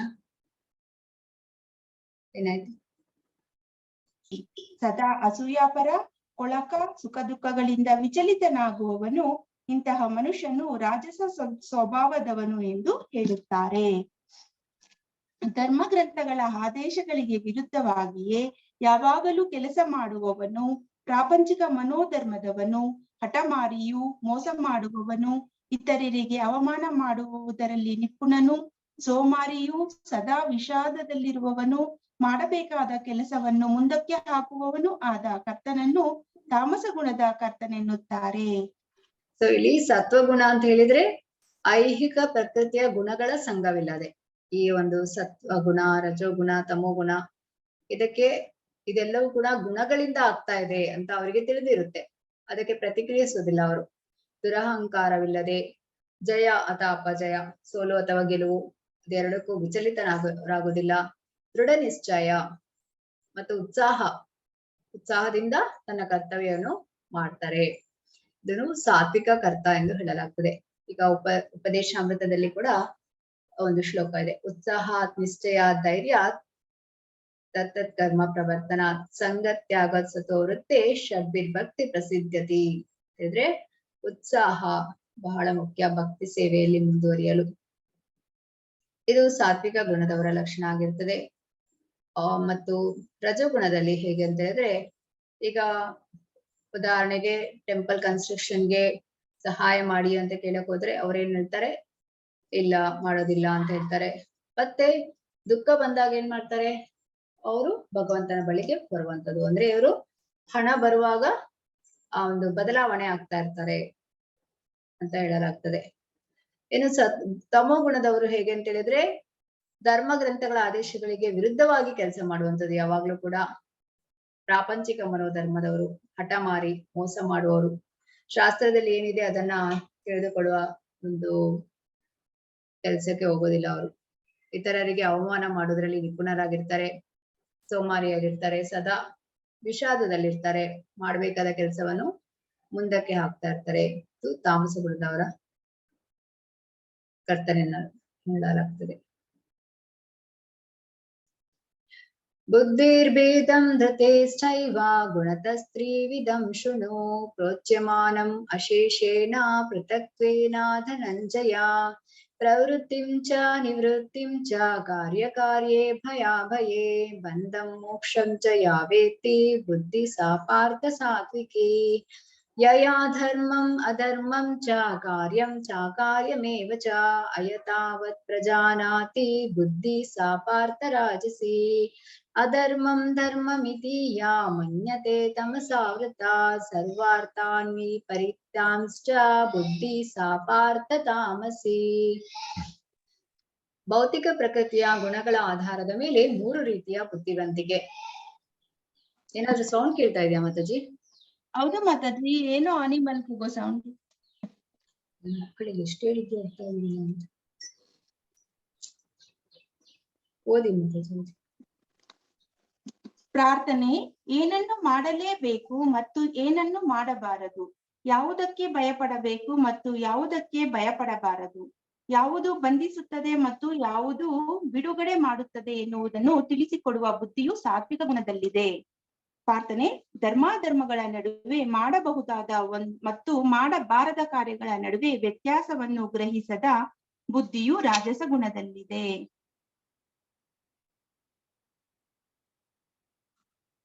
ಪ್ರಾರ್ಥನೆ. ಮಾಯೆ ಮತ್ತು ಕತ್ತಲುಗಳ ಪ್ರಭಾವದಿಂದ ಅಧರ್ಮವನ್ನು ಧರ್ಮವೆಂದು, ಧರ್ಮವನ್ನು ಅಧರ್ಮವೆಂದು ತಿಳಿಯುವ ಬುದ್ಧಿಯು ತಾಮಸಿಕವಾದದ್ದು. ಹರೇ ಕೃಷ್ಣ. ಹರೇ ಕೃಷ್ಣ.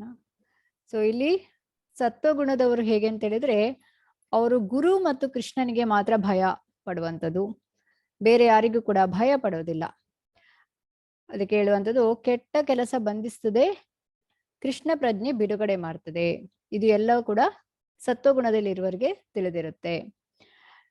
ಇನ್ನು ರಜೋಗುಣದವರು ಹೇಗೆ ಅಂತ ಹೇಳಿದ್ರೆ, ಅವರಿಗೆ ಧರ್ಮ ಮತ್ತು ಅಧರ್ಮಗಳ ನಡುವೆ ಅಥವಾ ಮಾಡಬಹುದಾದ ಅಥವಾ ಮಾಡಬಾರದ ಕಾರ್ಯಗಳ ನಡುವೆ ವ್ಯತ್ಯಾಸ ತಿಳಿಯುವುದಿಲ್ಲ.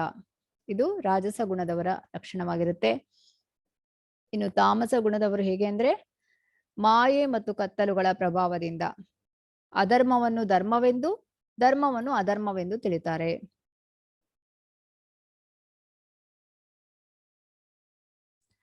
ಧೃತ್ಯಾಯಯಾ ಧಾರಯತೆ ಮನ ಪ್ರಾಣೇಂದ್ರಿಯಾ ಕ್ರಿಯಾಃ ಯೋಗೇನ ವ್ಯಭಿಚಾರಿಣ್ಯಾ ಧೃತಿ ಸಾ ಪಾರ್ಥ ಸಾತ್ವಿಕಿ ಯಯಾ ತು ಧರ್ಮ ಕಾಮಾರ್ಥಾನ್ ಧೃತ್ಯಾ ಧಾರಯತೆ ಅರ್ಜುನ ಪ್ರಸಂಗೇನ ಫಲಾಕಾಂಕ್ಷಿ ಧೃತಿ ಸಾ ಪಾರ್ಥ ಸಾ ರಾಜಸಿ ಯಯಾ ಸ್ವಪ್ನಂ ಭಯಂ ಶೋಕಂ ವಿಷಾದಂ ಮದಮೇವ ಚ ನ ವಿಮುಂಚತಿ ದುರ್ಮೇಧಾ ಧೃತಿ ಸಾ ಪಾರ್ಥ ತಾಮಸಿ. ಭೌತಿಕ ಪ್ರಕೃತಿಯ ಗುಣಗಳ ಆಧಾರದ ಮೇಲೆ 3 ರೀತಿಯ ನಿರ್ಣಯಗಳು. ಪ್ರಾರ್ಥನೆ. ಮುರಿಯಲಾಗದ ಸಂಕಲ್ಪ, ಒಂದೇ ಸಮನೆ ನಡೆಸುವ ಯೋಗಾಭ್ಯಾಸವು ಎತ್ತಿ ಹಿಡಿಯುವ ಸಂಕಲ್ಪ, ಹೀಗೆ ಮನಸ್ಸು, ಪ್ರಾಣ ಮತ್ತು ಇಂದ್ರಿಯಗಳ ಕರ್ಮಗಳನ್ನು ನಿಯಂತ್ರಿಸುವ ಸಂಕಲ್ಪ, ಇಂತಹ ಸಂಕಲ್ಪವು ಸಾತ್ವಿಕವಾದದ್ದು. ಅರ್ಜುನನೇ, ಧರ್ಮದಲ್ಲಿ, ಆರ್ಥಿಕ ಬೆಳವಣಿಗೆಯಲ್ಲಿ ಮತ್ತು ಇಂದ್ರಿಯ ಭೋಗದಲ್ಲಿ ಕರ್ಮಫಲಕ್ಕೆ ಬಲವಾಗಿ ಅಂಟಿಕೊಂಡಿರುವ ದೃಢ ಸಂಕಲ್ಪವು ರಾಜಸವಾದದ್ದು. ಪ್ರಾರ್ಥನೆ. ಕನಸು ಕಾಣುವುದು, ಭಯ, ಶೋಕ, ವಿಷಾದ ಮತ್ತು ಮಾಯೆ ಇವುಗಳಾಚೆ ಹೋಗಲಾರದ ಮೂರ್ಖ ಸಂಕಲ್ಪವು ತಾಮಸಿಕವಾದದ್ದು. ಎಸ್, ಇಲ್ಲಿ ಸತ್ವಗುಣದವ್ರು ಹೇಗೆ ಅಂತ ಹೇಳಿದ್ರೆ ಅವರಿಗೆ ಈ ಲೈಫಲ್ಲಿನೇ ವೈಕುಂಠಕ್ಕೆ ಹೋಗ್ಬೇಕು ಒಂಥರ ಟೋಟಲ್ ಆಗಿ ಅವರು ಸೀರಿಯಸ್ ಆಗಿರ್ತಾರೆ. ಈ ರೀತಿಯಾದ ಸಂಕಲ್ಪ ಸಾತ್ವಿಕವಾದದ್ದು. ಇನ್ನು ರಜೋಗುಣದವರು ಅವ್ರದ್ದು ಕೂಡ ಸಂಕಲ್ಪ ಇರುತ್ತೆ, ದೃಢವಾದ ಸಂಕಲ್ಪ. ಯಾವುದಕ್ಕಾಗಿ? ಇಂದ್ರಿಯ ಭೋಗ, ಆರ್ಥಿಕ ಪ್ರಗತಿ, ಇದರಲ್ಲಿ ಬಲವಾಗಿ ಅಂಟಿಕೊಂಡಿರ್ತಾರೆ. ತಮೋ ಗುಣದವರು ಹೇಗೆ? ಹಗಲು ಕನಸು ಕಾಣುವಂಥದ್ದು, ಮಾನ, ಪೂಜೆ, ಪ್ರತಿಷ್ಠೆ, ಎಲ್ಲರೂ ತನ್ನನ್ನು ಹೊಗಳ್ಬೇಕು, ಗೌರವಿಸ್ಬೇಕು ಎಂದು ಬಯಸುವಂಥದ್ದು.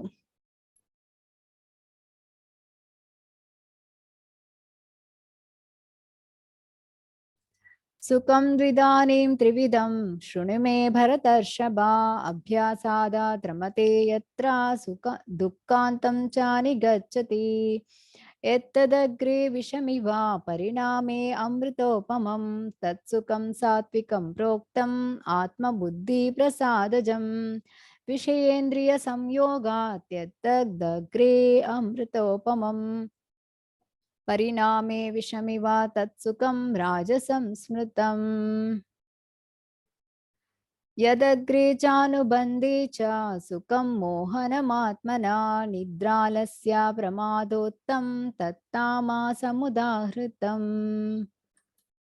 ಓಕೆ, ಭೌತಿಕ ಪ್ರಕೃತಿಯ ಗುಣಗಳ ಆಧಾರದ ಮೇಲೆ 3 ರೀತಿಯ ಸಂತೋಷ. ಓದಿ ಮತ್ತೆ.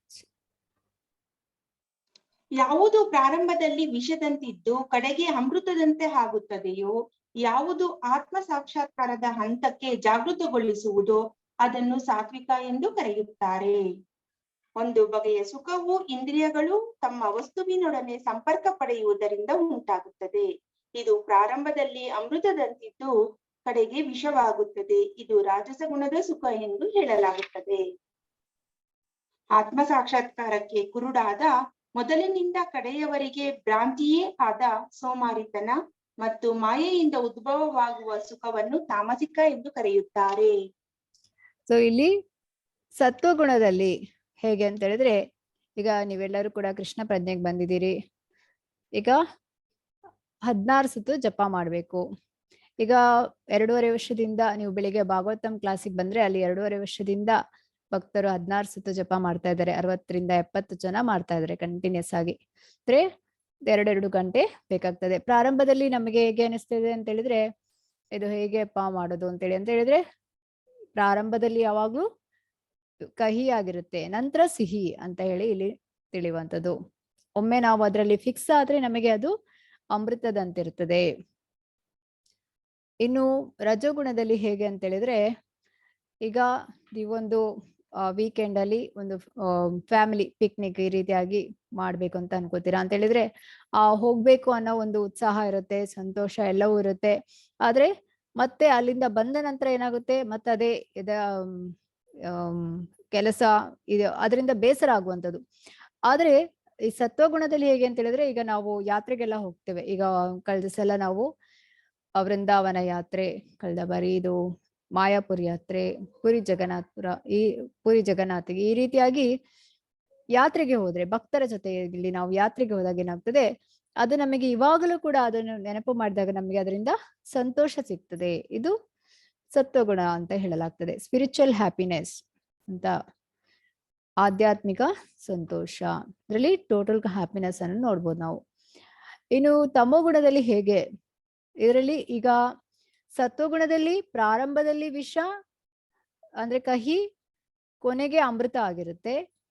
ಯಾಕೆಂದ್ರೆ ಪ್ರಾರಂಭದಲ್ಲಿ ಕಷ್ಟ, ಮತ್ತೆ ನಮಗೆ ಸುಲಭ ಆಗ್ತಾ ಹೋಗುತ್ತೆ. ರಜೋಗುಣದಲ್ಲಿ ಹೇಗೆ? ಪ್ರಾರಂಭದಲ್ಲಿ ಸಂತೋಷ ಮತ್ತೆ ದುಃಖ. ತಮೋಗುಣದಲ್ಲಿ ಪ್ರಾರಂಭದಲ್ಲಿ ಕೂಡ ಕಹಿ, ಕಡೆಯಲ್ಲಿ ಕೂಡ ಕಹಿಯೇ, ವಿಷಾನೆ ಅಂತ ಹೇಳಲಾಗ್ತದೆ. ಅಂದ್ರೆ ಇಲ್ಲಿ ಆತ್ಮ ಸಾಕ್ಷಾತ್ಕಾರಕ್ಕೆ ಅವರು ಪ್ರಯತ್ನವನ್ನು ಮಾಡೋದಿಲ್ಲ. ಸೊ ಮೊದಲಿಂದ ಕಡೆಯವರೆಗೆ ಭ್ರಾಂತಿಯಲ್ಲೇ ಇರ್ತಾರೆ. ಜಸ್ಟ್ ಕೆಲಸ ಮಾಡೋದು ಅಷ್ಟೇ. ಬೇರೆ ಭಗವಂತನಿಗಾಗಿ ಅವರು ಆಧ್ಯಾತ್ಮಿಕ ಕಡೆ ಅವರು ಒಲವನ್ನು ತೋರಿಸೋದಿಲ್ಲ. ಮಾಯೆಯಿಂದ ಉದ್ಭವವಾಗುವ ಸುಖವನ್ನು ತಾಮಸಿಕ ಎಂದು ಹೇಳ್ತಾರೆ. ಅದನ್ನೇ ಸುಖ ಅಂತ ಅವರು ತಿಳಿತಾರೆ.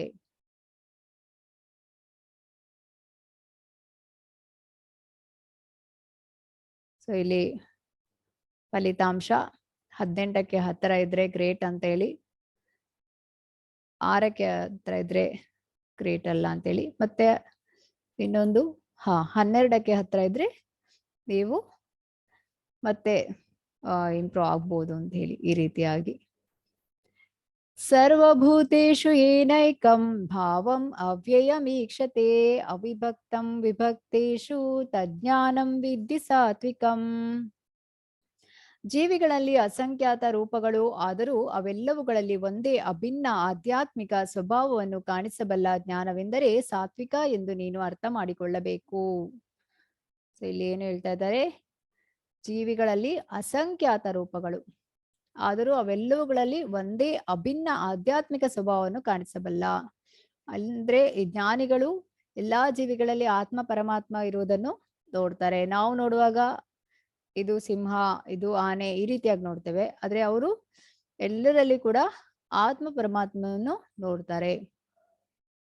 ಅದನ್ನು ಸಾತ್ವಿಕ ಎಂದು ಹೇಳಲಾಗ್ತದೆ ಆ ಜ್ಞಾನವನ್ನು. ಧೃತ್ಯಾಯಯ ಧಾರಯತೆ ಮನ ಪ್ರಾಣೇಂದ್ರಿಯ ಕ್ರಿಯಾಃ ಯೋಗೇನ ವ್ಯಭಿಚಾರಿಣ್ಯಾ ಧೃತಿ ಸಾ ಪಾರ್ಥ ಸಾತ್ವಿಕಿ.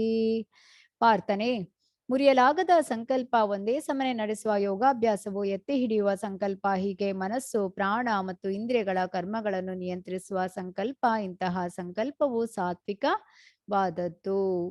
ಹೇಳಿದ್ರೆ ಈಗ ಆಧ್ಯಾತ್ಮಿಕ ಅಭ್ಯಾಸ, ಯೋಗಾಭ್ಯಾಸ ಅಂತ ಹೇಳಿದ್ರೆ ನಾವು ಆಧ್ಯಾತ್ಮಿಕದಲ್ಲಿ ಮಾಡುವಂಥದ್ದು. ಇದು ನಮಗೆ ದೃಢ ಸಂಕಲ್ಪ ಇರಬೇಕು. ನಾನು ಇವತ್ತು ಇಷ್ಟು ಜಪ ಮಾಡ್ತೇನೆ, ನಾಳೆ ಎಷ್ಟು ಮಾಡ್ತೇನೆ, ನಾಳೆ ಕ್ಲಾಸ್ ಕೇಳ್ತೇನೆ, ಭಗವದ್ಗೀತೆಯನ್ನು ಪ್ರತಿನಿತ್ಯ ನಾನು ಒಂದು ಶ್ಲೋಕನಾದ್ರೂ ಭಾವಾರ್ಥ ಸಮೇತ ಓದ್ತೇನೆ, ಪ್ರಭುಪಾದರು ಏನ್ ತಿಳಿಸಿದ್ದಾರೆ ಅಂತ ನೋಡ್ಬೇಕು ಅಂತ ಈ ರೀತಿಯಾದ ಒಂದು ದೃಢ ನಿರ್ಧಾರ ಇದ್ರೆ, ದೃಢ ಸಂಕಲ್ಪ ಇದ್ರೆ ಏನಾಗುತ್ತೆ, ಅದನ್ನು ಸಾತ್ವಿಕ, ಆ ಸಂಕಲ್ಪವು ಸಾತ್ವಿಕವಾದದ್ದು ಎಂದು ಹೇಳಲಾಗ್ತದೆ. ಬ್ರಾಹ್ಮಣ ಕ್ಷತ್ರಿಯ ವಿಷಾಂ ಶೂದ್ರಾಣಂ ಚ ಪರಂತಪ ಕರ್ಮಾಣಿ ಪ್ರವಿಭಕ್ತಾನಿ ಸ್ವಭಾವ ಪ್ರಭವೈರ್ಗುಣೈ ಶಮೋದಮಸ್ತಪ ಶೌಚಂ ಶಾಂತಿರಾರ್ಜವಮೇವ ಚ ಜ್ಞಾನಂ ವಿಜ್ಞಾನಮಾಸ್ತಿಕ್ಯಂ ಬ್ರಹ್ಮ ಕರ್ಮ ಸ್ವಭಾವಜಂ ಶೌರ್ಯಂ ತೇಜೋ ಧೃತಿರ್ದಾಕ್ಷ್ಯಂ ಯುದ್ಧೇ ಚಾಪ್ಯಾಪಲಾಯನಂ ದಾನಮೀಶ್ವರ ಭಾವಶ್ಚ ಕ್ಷಾತ್ರಂ ಕರ್ಮ ಸ್ವಭಾವಜಂ ಕೃಷಿ ಗೌರಕ್ಷ್ಯ ವಾಣಿಜ್ಯಂ ವೈಶ್ಯ ಕರ್ಮ ಸ್ವಭಾವಜಂ ಪರಿಚರ್ಯಾತ್ಮಕಂ ಕರ್ಮ ಶೂದ್ರಸ್ಯಾಪಿ ಸ್ವಭಾವಜಂ. ನಿಮಿಷ.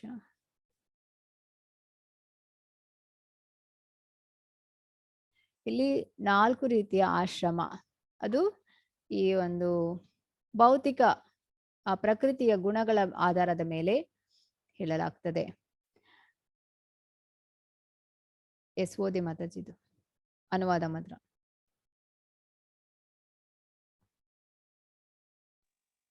ಹರೇ ಕೃಷ್ಣ. ಶಾಂತಿ ಸ್ವಭಾವ, ಆತ್ಮ ಸಂಯಮ, ತಪಸ್ಸು, ಸಹನೆ, ಪ್ರಾಮಾಣಿಕತೆ, ಜ್ಞಾನ, ವಿವೇಕ ಮತ್ತು ಆಸ್ತಿಕ್ಯ, ಈ ಸಹಜ ಗುಣಗಳಿಂದ ಬ್ರಾಹ್ಮಣರು ಕರ್ಮವನ್ನು ಮಾಡುತ್ತಾರೆ.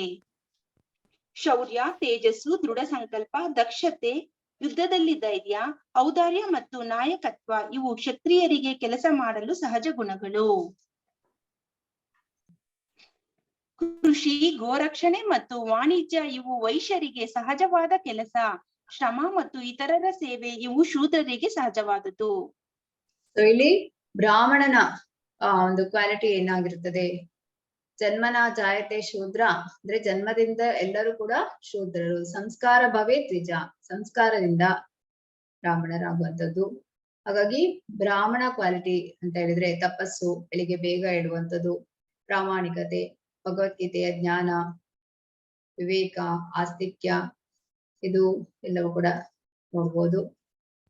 ನಂತರ ಕ್ಷತ್ರಿಯನ ಕ್ವಾಲಿಟಿ ಅಂತ ಹೇಳಿದ್ರೆ ಹಿಂದಿನ ಕಾಲದಲ್ಲಿ ಹೇಗೆ ಅಂತ ಹೇಳಿದ್ರೆ ರಾಜನು ಮುಂದೆ ನಿಂತು ಯುದ್ಧ ಮಾಡ್ತಾ ಇದ್ದ. ರಾಜ ಅಲ್ಲಿ ಸೋತು ಹೋದ್ರೆ ಮತ್ತೆ ಅವರೆಲ್ಲ ಸೈನಿಕರು ಯುದ್ಧ ಮಾಡ್ತಾ ಇರ್ಲಿಲ್ಲ, ಆ ರೀತಿಯಾಗಿರ್ತಿತ್ತು, ಅಲ್ಲಿಗೆ ಮುಗಿಯಿತು ಅಂತ ಹೇಳಿ.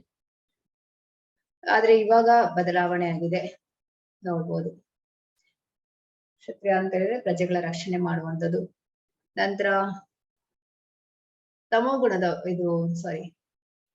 ವೈಶ್ಯ ಕೃಷಿ ಗೋರಕ್ಷಣೆ ಮಾಡುವಂಥದ್ದು, ವಾಣಿಜ್ಯ. ಸೊ ಈಗ ತರಕಾರಿ, ಹಣ್ಣು ಇದನ್ನೆಲ್ಲವೂ ಬೆಳೆಸುವಂಥದ್ದು, ಇದೆಲ್ಲವೂ ಕೂಡ ವೈಶ್ಯರು ಮಾಡುವಂಥದ್ದು. ಇನ್ನು ಶೂದ್ರರು ಹೇಗೆ ಅಂತ ಹೇಳಿದ್ರೆ ಬ್ರಾಹ್ಮಣ, ಕ್ಷತ್ರಿಯರು ಮತ್ತೆ ವೈಶ್ಯರಿಗೆ ಸಹಾಯ ಮಾಡುವಂಥದ್ದು, ಆ ಮೂವರಿಗೆ ಸಹಾಯ ಮಾಡುವಂಥದ್ದು.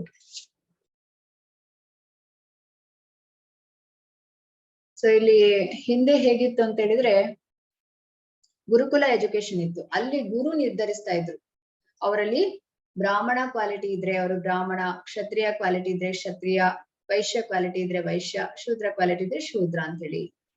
ಸೊ ಇದು ಜನ್ಮದಿಂದ ಬರುವುದು ಅಲ್ಲ.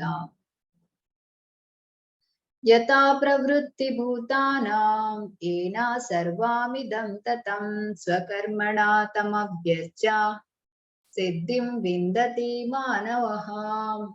ಪ್ರಭುವು ಸರ್ವ ಜೀವಿಗಳ ಮೂಲ ಮತ್ತು ಸರ್ವವ್ಯಾಪಿ. ಅವನನ್ನು ಪೂಜಿಸುವುದರಿಂದ ಮತ್ತು ತನ್ನ ಕರ್ಮವನ್ನು ಮಾಡುವುದರಿಂದ ಮನುಷ್ಯನು ಸಿದ್ಧಿಯನ್ನು ಪಡೆಯಬಹುದು. ಸೊ ಇಲ್ಲಿ ಭಗವಂತ ಈ 4 ಆಶ್ರಮಗಳನ್ನು, ವರ್ಣಾಶ್ರಮಗಳನ್ನು ಮಾಡಿದ್ದಾನೆ. ಬ್ರಾಹ್ಮಣ, ಕ್ಷತ್ರಿಯ, ವೈಶ್ಯ, ಶೂದ್ರ. ಸೊ ಇದು ಯಾಕೆ ಮಾಡಿದ್ದಾನೆ ಅಂತ ಹೇಳಿದ್ರೆ ಇಲ್ಲಿ ಭಗವಂತ ಸೆಂಟರ್ ಅಲ್ಲಿ ಇದ್ದು ಎಲ್ಲರೂ ಕೂಡ ಭಗವಂತ ಹೇಗೆ ಹೇಳಿದ್ದಾನೆ ಆ ರೀತಿಯಾಗಿ ಅವರವರ ಕರ್ತವ್ಯಗಳನ್ನು ಮಾಡುವಂಥದ್ದು. ಈಗ ಬ್ರಾಹ್ಮಣ ಅಂತ ಹೇಳಿದ್ರೆ ಯಜನ್ ಯಾಜನ್ ಪಠನ್ ಪಾಠನ್ ದಾನ ಪ್ರತಿದಾನಂ. ಯಜನ್ ಯಾಜನ್ ಅಂತ ಹೇಳಿದ್ರೆ ಅವನು ಯಜ್ಞಗಳನ್ನು ಮಾಡ್ತಾನೆ, ಹಾಗೆ ಯಜ್ಞಗಳನ್ನು ಮಾಡಿಸುವಂಥದ್ದು. ಪಠನ್ ಪಾಠನ್ ವಿದ್ಯೆಯನ್ನು ಕಲಿತಾನೆ, ವಿದ್ಯೆಯನ್ನು ಕಲಿಸುವಂಥದ್ದು. ದಾನ ಪ್ರತಿದಾನ ದಾನವನ್ನು ಸ್ವೀಕರಿಸ್ತಾನೆ, ಹಾಗೆ ದಾನವನ್ನು ಕೊಡುವಂಥದ್ದು. ಕ್ಷತ್ರಿಯ ಅಂತ ಹೇಳಿದ್ರೆ ದೇಶದ ರಕ್ಷಣೆ ಮಾಡುವಂಥದ್ದು. ವೈಶ್ಯ ಅಂದ್ರೆ ಕೃಷಿ ಗೋರಕ್ಷಣೆ ಮಾಡುವಂಥದ್ದು. ಶೂದ್ರ ಅಂತ ಹೇಳಿದ್ರೆ ಈ ರೀತಿಯಾಗಿ ಶ್ರಮ ಕೆಲಸವನ್ನು ಮಾಡುವಂಥದ್ದು.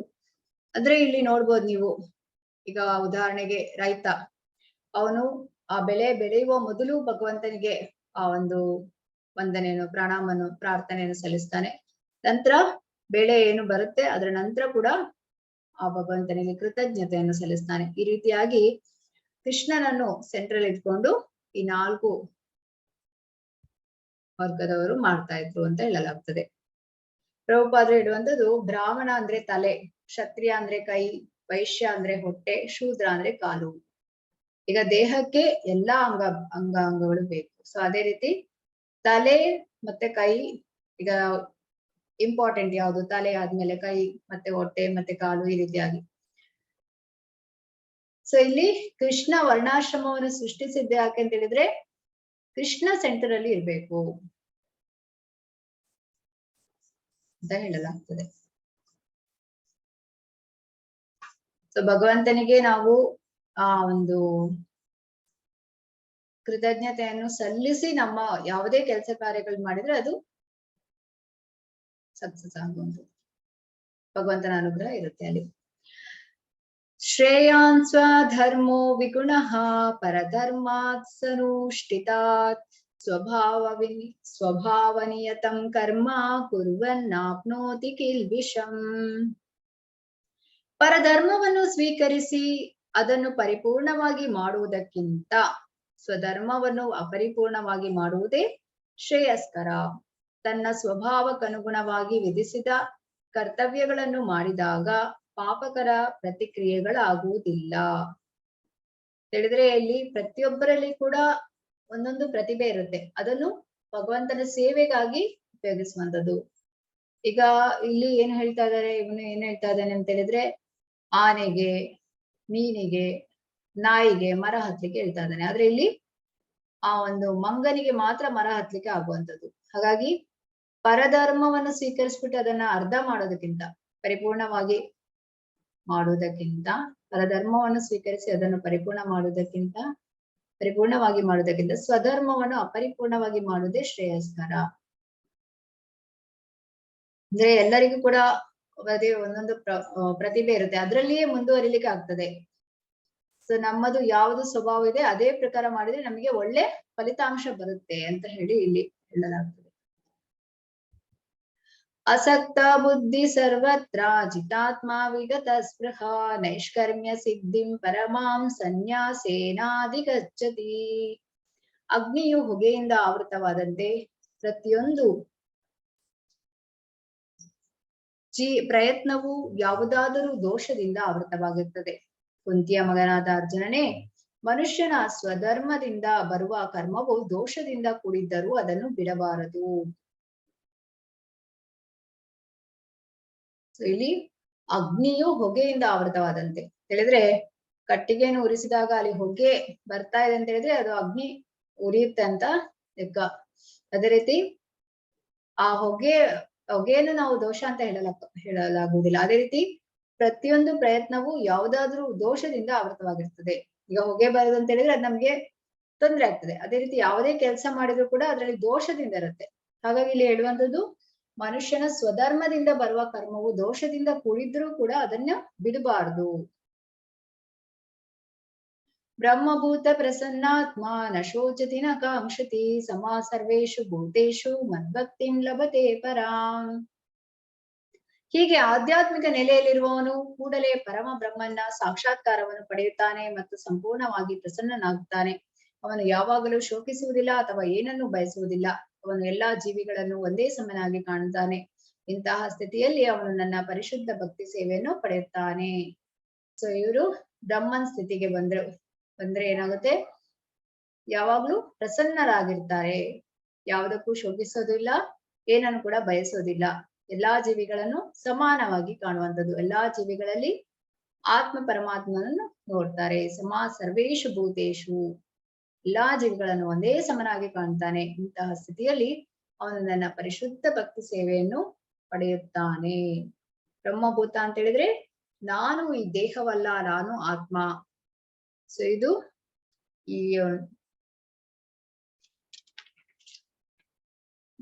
ಭಕ್ತಿಯಲ್ಲಿ ಪ್ರಾರಂಭದಲ್ಲಿ ಹೇಗೆ ಅಂತ ಹೇಳಿದ್ರೆ, ಗುಹ್ಯ ಅಂತ ಹೇಳಿದ್ರೆ ನಾನು ಈ ದೇಹವಲ್ಲ, ನಾನು ಆತ್ಮ. ನಂತರ ಗುಹ್ಯತರ, ನಂತರ ಗುಹ್ಯತಮ ಅಂತ ಹೇಳಲಾಗ್ತದೆ.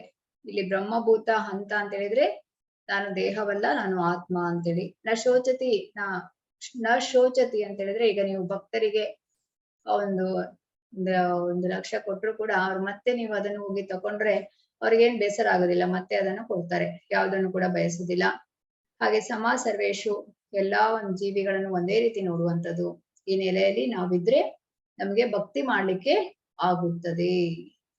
ಭಕ್ತ್ಯಾ ಮಾಂ ಅಭಿಜಾನಾತಿ ಯಾವನ್ಯಶ್ಚಾಸ್ಮಿ ತತ್ವತಃ ತತೋ ಮಾಂ ತತ್ವತೋ ಜ್ಞಾತ್ವಾ ವಿಶತೆ ತದನಂತರಂ. ಭಕ್ತಿ ಸೇವೆಯಿಂದ ಮಾತ್ರ ದೇವೋತ್ತಮ ಪರಮಪುರುಷನಾದ ನನ್ನನ್ನು ನಾನಿರುವಂತೆ ಮನುಷ್ಯನು ಅರ್ಥ ಮಾಡಿಕೊಳ್ಳಬಲ್ಲ.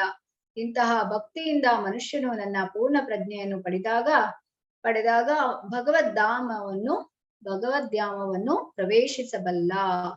ಸೊ ಇಲ್ಲಿ ಯಾರಿಗೆ ಎಲ್ಲ ಎಷ್ಟೇ ಟ್ಯಾಲೆಂಟ್ ಇರ್ಲಿ, ಒಂದು ಜ್ಞಾನದಿಂದಾಗ್ಲಿ ಕರ್ಮದಿಂದಾಗ್ಲಿ ಭಗವಂತನನ್ನು ಅರ್ಥ ಮಾಡಿಕೊಳ್ಳೋದಕ್ಕೆ ಸಾಧ್ಯ ಇಲ್ಲ. ಭಕ್ತಿಯಿಂದ ಮಾತ್ರ ಅರ್ಥ ಮಾಡ್ಲಿಕ್ಕೆ ಸಾಧ್ಯ ಕೃಷ್ಣನನ್ನು.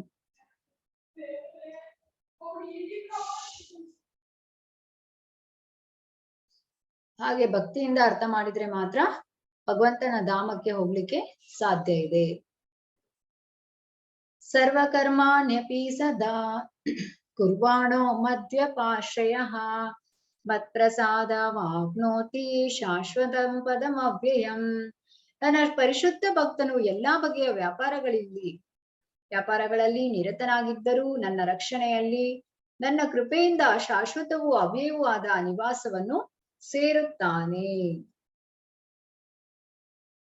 ಸೊ ಇಲ್ಲಿ ಭಗವಂತನ ಭಕ್ತರು ಯಾರಿರ್ತಾರೆ, ಅವ್ರು ಯಾವುದೇ ಒಂದು ವ್ಯಾಪಾರ ಮಾಡಿದ್ರು, ಅದರಲ್ಲಿ ನಿರತರಾಗಿದ್ರು ಕೂಡ ಭಗವಂತನ ರಕ್ಷಣೆಯಲ್ಲಿ, ಭಗವಂತನ ಕೃಪೆಯಿಂದಾಗಿ ಅವರು ಭಗವಂತನ ಧಾಮಕ್ಕೆ ಹೋಗುತ್ತಾರೆ. ಹೇಳಿದ್ರೆ ಕೃಷ್ಣ ಸೂರ್ಯನಿಗೆ ಸಮಾನ, ಮಾಯೆ ಕತ್ತಲಿಗೆ ಸಮಾನ ಅಂತ ಹೇಳಲಾಗ್ತದೆ. ಎಲ್ಲಿ ಕೃಷ್ಣ ಇದ್ದಾನೆ ಅಲ್ಲಿ ಮಾಯೆ ಇರೋದಿಲ್ಲ. ಮಾಯೆ ಅಂತ ಹೇಳಿದ್ರೆ ಕತ್ತಲು ಇಲ್ಲ. ಎಲ್ಲಿ ಬೆಳಕು ಇದೆ ಅಲ್ಲಿ ಕತ್ತಲೆ ಇಲ್ಲ. ಇದನ್ನು ತಿಳಿತಾನೆ, ಮತ್ತೆ ಕೃಷ್ಣನ ಧಾಮಕ್ಕೆ ಹೋಗ್ತಾನೆ. ಮಚ್ಚಿತ್ತ ಸರ್ವ ದುರ್ಗಾಣಿ ಮತ್ಪ್ರಸಾದಾತ್ ತರಿಷ್ಯಸಿ ಅಥ ಚೇತ್ವಂ ಅಹಂಕಾರನ್ನ ಶೋಷ್ಯಸಿ ವಿನಂಶ್ಯಸಿ. ನೀನು ನನ್ನ ಪ್ರಜ್ಞೆಯನ್ನು ಹೊಂದಿದಾಗ ಬದ್ಧ ಜೀವನದ ಎಲ್ಲ ಅಡ್ಡಿಗಳನ್ನು ನನ್ನ ಕೃಪೆಯಿಂದ ನಿವಾರಿಸಿಕೊಳ್ಳುವೆ. ಆದರೆ ನೀನು ಇಂತಹ ಪ್ರಜ್ಞೆಯಲ್ಲಿ ಕೆಲಸ ಮಾಡದೆ ಅಹಂಕಾರದಿಂದ ಕೆಲಸ ಮಾಡಿದರೆ, ನನ್ನ ಮಾತನ್ನು ಕೇಳದೆ ಹೋದರೆ ಮುಳುಗಿ ಹೋಗುತ್ತೀಯೇ. ಸೊ ಇಲ್ಲಿ ಯಾವಾಗ ನಮ್ಗೆ ಕೃಷ್ಣ ಪ್ರಜ್ಞೆಗೆ ಬರ್ತೇವೆ ಅವಾಗ ಬದ್ಧ ಜೀವನ ಹೋಗುತ್ತೆ.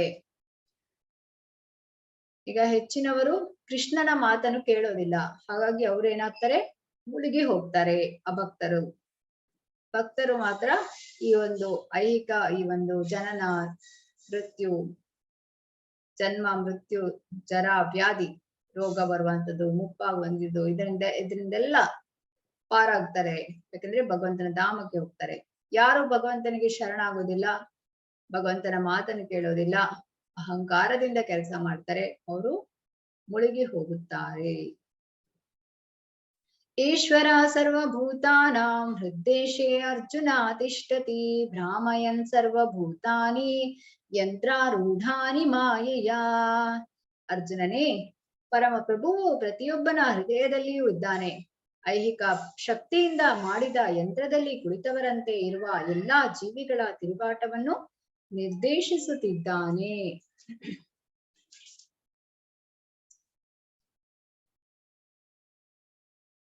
ಓಕೆ, ಇಲ್ಲಿ ಹೇಳುವಂಥದ್ದು ನಮ್ಮ ಹೃದಯದಲ್ಲಿ ಪರಮಾತ್ಮನಿದ್ದಾನೆ. ಸೊ ನಾವು ಏನೆಲ್ಲ ಮಾಡ್ತಾ ಇದ್ದೇವೆ ಅದನ್ನು ಭಗವಂತ ನೋಡ್ತಾ ಇದ್ದಾನೆ. ಇಲ್ಲಿ ನೋಡ್ಬೋದು ನೀವು, ನಾವು ಇಂದ್ರಿಯ ಸುಖದಲ್ಲಿ ತಲ್ಲೀನರಾಗಿದ್ದೇವೆ, ಮತ್ತೆ ಭಗವಂತ ನೋಡ್ತಾ ಇದ್ದಾನೆ. ಯಾವಾಗ ಇವನು ನನ್ನ ಹತ್ರ ತಿರುಗಿ ನೋಡ್ತಾನೆ, ನನ್ನ ಧಾಮಕ್ಕೆ ಇವನನ್ನು ನಾನು ಕರೆದುಕೊಂಡು ಹೋಗ್ತೇನೆ ಅಂತ ಹೇಳಿ. ಆದ್ರೆ ನಾವು ಈ ಭೌತಿಕ ಪ್ರಪಂಚದಲ್ಲಿ ಇದ್ದು ಇದೇ ಸಂತೋಷ ಎಂದು ತಿಳಿತೇವೆ.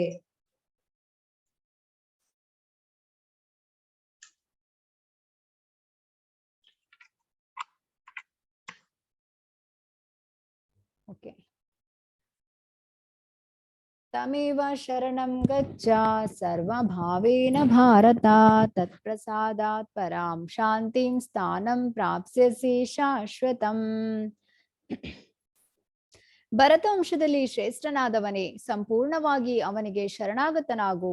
ಅವನ ಕೃಪೆಯಿಂದ ನೀನು ದಿವ್ಯ ಶಾಂತಿಯನ್ನು, ಪರಮವೂ ಶಾಶ್ವತವೂ ಆದ ಸ್ಥಾನವನ್ನು ಪಡೆಯುತ್ತೀಯೇ. ಅಂದ್ರೆ ನಾವು ಕೃಷ್ಣನಿಗೆ ಶರಣಾಗ್ಬೇಕು. ಇದ್ ನೀವು ನೋಡ್ಬೋದು ಪೂರಿ ಜಗನ್ನಾಥ. ಸೊ ಇಲ್ಲಿ ಕಲಿಯುಗದಲ್ಲಿ ಜಗನ್ನಾಥನ ಒಂದು ಮರ್ಸಿ ಏನಿದೆ ಅದು ಜಗನ್ನಾಥ ಕಲಿಯುಗಕ್ಕೆ ತುಂಬಾ ಕರುಣಾಳು. ಹಾಗಾಗಿ ನಾವು ಸಂಪೂರ್ಣವಾಗಿ ಭಗವಂತನಿಗೆ, ಕೃಷ್ಣನಿಗೆ ಶರಣಾಗಬೇಕು. ಇತಿ ತೇ ಜ್ಞಾನಮಾಖ್ಯಾತಂ ಗುಹ್ಯಾತ್ ಗುಹ್ಯಾತರಂ ಮಯಾ ವಿಮೃಶೈತ ದಶೇಷೇನ ಯಥೇಚ್ಛಸಿ ತಥಾ ಕುರು. ಹೀಗೆ ನಿನಗೆ ಗುಹ್ಯಕ್ಕಿಂತ ಗುಹ್ಯತರವಾದ ಜ್ಞಾನವನ್ನು ವಿವರಿಸಿದ್ದೇನೆ. ಇದನ್ನು ಕುರಿತು ಸಂಪೂರ್ಣವಾಗಿ ವಿಮರ್ಶಿಸಿ ನಿನ್ನ ಇಷ್ಟದಂತೆ ಮಾಡು. ಸೊ ಇಲ್ಲಿ ಪ್ರಭುಪಾದರು ಹೇಳ್ತಾರೆ ಕೃಷ್ಣ ಸರಿಯಾದ ಟೀಚರ್ ಅಂತೇಳಿ. ಯಾಕೆಂತ ಹೇಳಿದ್ರೆ ಇಷ್ಟೆಲ್ಲ ಕೃಷ್ಣ ಹೇಳಿದ್ಮೇಲೆ ಅರ್ಜುನನನ್ನು ಯಾವುದೇ ಒಂದು ಫೋರ್ಸ್ ಮಾಡ್ತಾ ಇಲ್ಲ. ಎಲ್ಲ ನಿನ್ನ ಇಷ್ಟದಂತೆ ಮಾಡು ಅಂತ ಆಯ್ಕೆಯನ್ನು ಕೊಟ್ಟಿದ್ದಾನೆ. ಇದಕ್ಕೆ ಅರ್ಜುನ ಏನ್ ಹೇಳ್ತಾನೆ ಅಂದ್ರೆ, ಅರ್ಜುನ ಉವಾಚ ನಷ್ಟ ಮೋಹ ಸ್ಮೃತಿರ್ಲಬ್ಧ ತ್ವತ್ಪ್ರಸಾದಾನ್ಮಯಾಚ್ಯುತ ಸ್ಥಿತೋಸ್ಮಿ ಗತ ಸಂದೇಹ ಕರಿಷ್ಯೇ ವಚನಂ ತವ. ಅರ್ಜುನನು ಹೀಗೆ ಹೇಳಿದನು, ಪ್ರಿಯ ಕೃಷ್ಣ, ಚ್ಯುತಿ ಇಲ್ಲದವನೇ, ನನ್ನ ಮೋಹವು ಮಾಯವಾಯಿತು. ನಿನ್ನ ದಯೆಯಿಂದ ನನ್ನ ಸ್ಮೃತಿಯನ್ನು ಮತ್ತೆ ಪಡೆದಿದ್ದೇನೆ. ಈಗ ನಾನು ದೃಢ ಮನಸ್ಸಿನಿಂದಿದ್ದೇನೆ. ನನ್ನ ಸಂದೇಹಗಳಿಂದ ಬಿಡುಗಡೆಯಾಗಿದ್ದೇನೆ, ನಿನ್ನ ಅಪ್ಪಣೆಯಂತೆ ನಡೆಯಲು ಸಿದ್ಧನಾಗಿದ್ದೇನೆ. ಸೊ ಪ್ರಭುಪಾದರು ಹೇಳ್ತಾರೆ ಅರ್ಜುನ ಕೂಡ ಪರ್ಫೆಕ್ಟ್ ಸ್ಟೂಡೆಂಟ್ ಅಂತೇಳಿ. ಕೃಷ್ಣ ಹೇಳಿದ್ದನ್ನು ಒಪ್ಪಿಕೊಳ್ತಾನೆ. ಎಲ್ಲ ಮೋಹವು ನಾಶವಾಯಿತು ಅಂತ ಹೇಳಿ, ಮಾಯವಾಯಿತು ಅಂತ ಹೇಳ್ತಾನೆ. ಸೊ ಈಗ ನನ್ನ ಸಂದೇಹಗಳಿಂದ ಬಿಡುಗಡೆಯಾಗಿದ್ದೇನೆ, ನೀನು ಹೇಗೆ ಹೇಳ್ತೀಯ ಹಾಗೆ ನಾನು ನಡೀತೇನೆ ಅಂತ ಹೇಳ್ತಾನೆ. ಮನ್ಮನಾಭವ ಮದ್ಭಕ್ತೋ ಮಧ್ಯಾಜಿ ಮಾಂ ನಮಸ್ಕುರು, ಮಾಮೇ ವೈಶ್ಯಸಿ ಸತ್ಯಂ ತೇ ಪ್ರತಿಜಾನೆ ಪ್ರಿಯೋಸಿ ಮೇ. ಯಾವಾಗಲೂ ನನ್ನನ್ನು ಕುರಿತು ಚಿಂತಿಸು, ನನ್ನ ಭಕ್ತನಾಗು, ನನ್ನನ್ನು ಪೂಜಿಸು ಮತ್ತು ನನಗೆ ನಮಸ್ಕರಿಸು, ಆಗ ನೀನು ನಿಶ್ಚಯವಾಗಿಯೂ ನನ್ನ ಬಳಿಗೆ ಬರುತ್ತೀಯೇ. ನೀನು ನನ್ನ ಬಹುಪ್ರಿಯ ಸ್ನೇಹಿತನಾದದರಿಂದ ನಿನಗೆ ಈ ಭರವಸೆಯನ್ನು ಕೊಡುತ್ತೇನೆ. ಸೊ ನಾವು ಯಾವಾಗಲೂ ಕೃಷ್ಣನನ್ನು ಕುರಿತು ಚಿಂತಿಸಬೇಕು, ಕೃಷ್ಣನ ಭಕ್ತನಾಗ್ಬೇಕು, ಕೃಷ್ಣನಿಗೆ ಪೂಜೆಯನ್ನು ಮಾಡಬೇಕು, ಕೃಷ್ಣನಿಗೆ ನಮಸ್ಕಾರ ಮಾಡಬೇಕು. ಪ್ರಭುಪಾದರು ಇದನ್ನು ಮಾಡಿದ್ದಾರೆ, ಸೊ ನಾವು ಕೂಡ ಮಾಡ್ಬೇಕು. ಯಾಕೆಂತ ಹೇಳಿದ್ರೆ ಚಿಂತೆ ನಮ್ಮ ಜೀವವಿರುವಾಗಲೇ ಸುಡುತ್ತಿರ್ತದೆ, ಚಿತೆ ಒಂದು ಬಾರಿ ಸುಡುತ್ತೆ. ಬದುಕಿರುವಷ್ಟು ಕಾಲ ಚಿಂತೆ, ಸತ್ತ ಮೇಲೆ ಚಿತೆ. ಹಾಗಾಗಿ ಭಗವಂತನ ಕುರಿತು ಚಿಂತಿಸಿದರೆ ನಮ್ಮ ಎಲ್ಲಾ ಸಮಸ್ಯೆಗೆ ಪರಿಹಾರ ಸಿಗುತ್ತೆ. ಶ್ರೀ ಶ್ರೀ ರಾಧಾ ಗೋವಿಂದ ದೇವರು ನಿಮಗೆ ಎಲ್ಲರಿಗೂ ಕೂಡ ಆ ಒಂದು ಅನುಗ್ರಹವನ್ನು ಮಾಡಿ ನೀವು ಆಧ್ಯಾತ್ಮಿಕದಲ್ಲಿ ಮುಂದುವರಿಯುವಂತೆ ಮಾಡ್ಲಿ. ಸರ್ವಧರ್ಮಾನ್ ಪರಿತ್ಯಜ್ಯ ಮಾಮೇಕಂ ಶರಣಂ ವ್ರಜ, ಅಹಂ ತ್ವಾಂ ಸರ್ವ ಪಾಪೇಭ್ಯೋ ಮೋಕ್ಷಯಿಷ್ಯಾಮಿ ಮಾ ಶುಚಃ. ಎಲ್ಲಾ ಧರ್ಮಗಳನ್ನು ಪರಿತ್ಯಜಿಸಿ ನನಗೆ ಶರಣಾಗತನಾಗು, ನಾನು ನಿನ್ನನ್ನು ಎಲ್ಲಾ ಪಾಪಗಳಿಂದ ಮುಕ್ತನನ್ನಾಗಿ ಮಾಡುತ್ತೇನೆ, ಹೆದರಿಕೊಳ್ಳಬೇಡ. ಸೊ ಕೃಷ್ಣ ಹೇಳುವಂಥದ್ದು, ನೀನು ಎಲ್ಲ ಸೋಕಾಲ್ಡ್ ಏನು ರಿಲಿಜನ್ ಇದೆ ಅದೆಲ್ಲದಿಂದ ಆಚೆ ಬಾ, ಸಂಪೂರ್ಣವಾಗಿ ನನಗೆ ಶರಣಾಗತನಾಗು, ನಿನ್ನನ್ನು ಎಲ್ಲಾ ಪಾಪಗಳಿಂದ ಮುಕ್ತಗೊಳಿಸುತ್ತೇನೆ. ಮತ್ತೆ ನಮಗೆ ಯಾವುದೇ ಪಾಪ ಇರೋದಿಲ್ಲ ಕೃಷ್ಣನಿಗೆ ಶರಣಾದ್ರೆ. ಇದಂ ತೇನ ತಪಸ್ಕಾಯ ನ ಭಕ್ತಾಯ ಕದಾಚನ ನ ಚಾಶುಶ್ರೂಷವೇ ವಾಚ್ಯಂ ನ ಚ ಮಾಂ ಯೋ ಅಭ್ಯಸೂಯತಿ. ತಪಸ್ಸು ಮಾಡದವನಿಗೆ, ಭಕ್ತನಲ್ಲದವನಿಗೆ, ಭಕ್ತಿ ಸೇವೆಯಲ್ಲಿ ನಿರತನಾಗದವನಿಗೆ ಈ ರಹಸ್ಯ ಜ್ಞಾನವನ್ನು ವಿವರಿಸಬಾರದು, ನನ್ನ ವಿಷಯದಲ್ಲಿ ಅಸೂಯೆ ಪಡುವವನಿಗೆ ಹೇಳಬಾರದು. ಸೊ ಇಲ್ಲಿ ನಾವು ಏನ್ ಹೇಳ್ಬೋದು ಅಂತ ಹೇಳಿದ್ರೆ, ಹೀಗೀಗೆ 18 ದಿವಸಗಳ ಕ್ಲಾಸ್ ನಡೀತಾ ಇದೆ, ಬನ್ನಿ ಕ್ಲಾಸ್ ಅಟೆಂಡ್ ಮಾಡಿ ಅಂತ ನಾವು ಹೇಳ್ಬೋದು. ಅದಕ್ಕಿಂತ ಹೆಚ್ಚಾಗಿ ಭಗವದ್ಗೀತೆಯಲ್ಲಿ ಹೀಗಿದೆ, ಕೃಷ್ಣ ಹೀಗೆ ಹೇಳಿದ್ದಾನೆ ಅಂತ ಹೇಳಿ ನೀವು ಅಭಕ್ತರ ಬಳಿ ಹೇಳಿದ್ರೆ ಅವ್ರೇನ್ ಮಾಡ್ತಾರೆ, ಅದನ್ನ ಒಪ್ಪಿಕೊಳ್ಳೋದಿಲ್ಲ. ಯಾಕಂತ ಹೇಳಿದ್ರೆ ಅವರಿಗೆ ಭಗವಂತನ ಬಗ್ಗೆ ಅಸೂಯೆ ಇರ್ತದೆ. ಹಾಗಾಗಿ ಇಲ್ಲಿ ಭಗವಂತ ಹೇಳುವಂಥದ್ದು, ಯಾರು ತಪಸ್ಸು ಮಾಡೋದಿಲ್ಲ, ನಿಷ್ಠೆಯಿಂದ ಇರೋದಿಲ್ಲ, ಅಥವಾ ಅವರು ಅಭಕ್ತರಾಗಿರ್ತಾರೆ, ಅವರು ಭಕ್ತಿ ಸೇವೆಯನ್ನು ಮಾಡ್ತಾ ಇರೋದಿಲ್ಲ, ಅವರಿಗೆ ಈ ರಹಸ್ಯ ಜ್ಞಾನವನ್ನು ವಿವರಿಸಬಾರದು. ಹಾಗೆ ಅಸೂಯೆ ಪಡುವವರಿಗೆ ಹೇಳಬಾರದು. ಯಾ ಇದಂ ಪರಮಂ ಗುಹ್ಯಂ ಮದ್ಭಕ್ತೇಶ್ವ ವಿದಾಸ್ಯತಿ, ಭಕ್ತಿಂ ಮಯಿ ಪರಾಂ ಕೃತ್ವಾ ಮಾಮೇ ವೈಶ್ಯತ್ಯ ಸಂಶಯಃ. ಈ ಪರಮ ರಹಸ್ಯವನ್ನು ಭಕ್ತರಿಗೆ ಹೇಳುವವನಿಗೆ ಪರಿಶುದ್ಧ ಭಕ್ತಿ ಸೇವೆಯನ್ನು ಮಾಡುವ ಅವಕಾಶವು ನಿಶ್ಚಯವಾಗಿಯೂ ದೊರೆಯುವುದು. ಅದರ ಅಂತ್ಯದಲ್ಲಿ ಅವನು ನನ್ನ ಬಳಿಗೆ ಹಿಂದಿರುಗಿ ಬರುತ್ತಾನೆ. ಹೇಳಿದ್ರೆ ಈ ರೀತಿಯಾಗಿ ಭಗವದ್ಗೀತೆ ಇದೆ ಅಂತ ಹೇಳ್ಕೊಂಡು ನಾವು ಇತರರಿಗೆ ಹೇಳಿ ಅವರು ಈ ಒಂದು ಭಗವದ್ಗೀತೆ ಕ್ಲಾಸ್ ಬಂದು ಭಗವಂತನ ಅನುಗ್ರಹಕ್ಕೆ ಪಾತ್ರರಾದ್ರೆ ಅದರಿಂದ ನಿಮಗೆ ಕೂಡ ಭಗವಂತನ ಅನುಗ್ರಹ ಸಿಗ್ತದೆ ಅಂತ ಇಲ್ಲಿ ಹೇಳಲಾಗ್ತದೆ. ಹಾಗಾಗಿ ಯಾರು ಭಗವದ್ಗೀತೆಯನ್ನು ಪ್ರಚಾರ ಮಾಡ್ತಾರೆ ಅವರಿಗೆ ಭಗವಂತನ ಧಾಮಕ್ಕೆ ಹೋಗ್ಲಿಕ್ಕೆ ಆಗ್ತದೆ.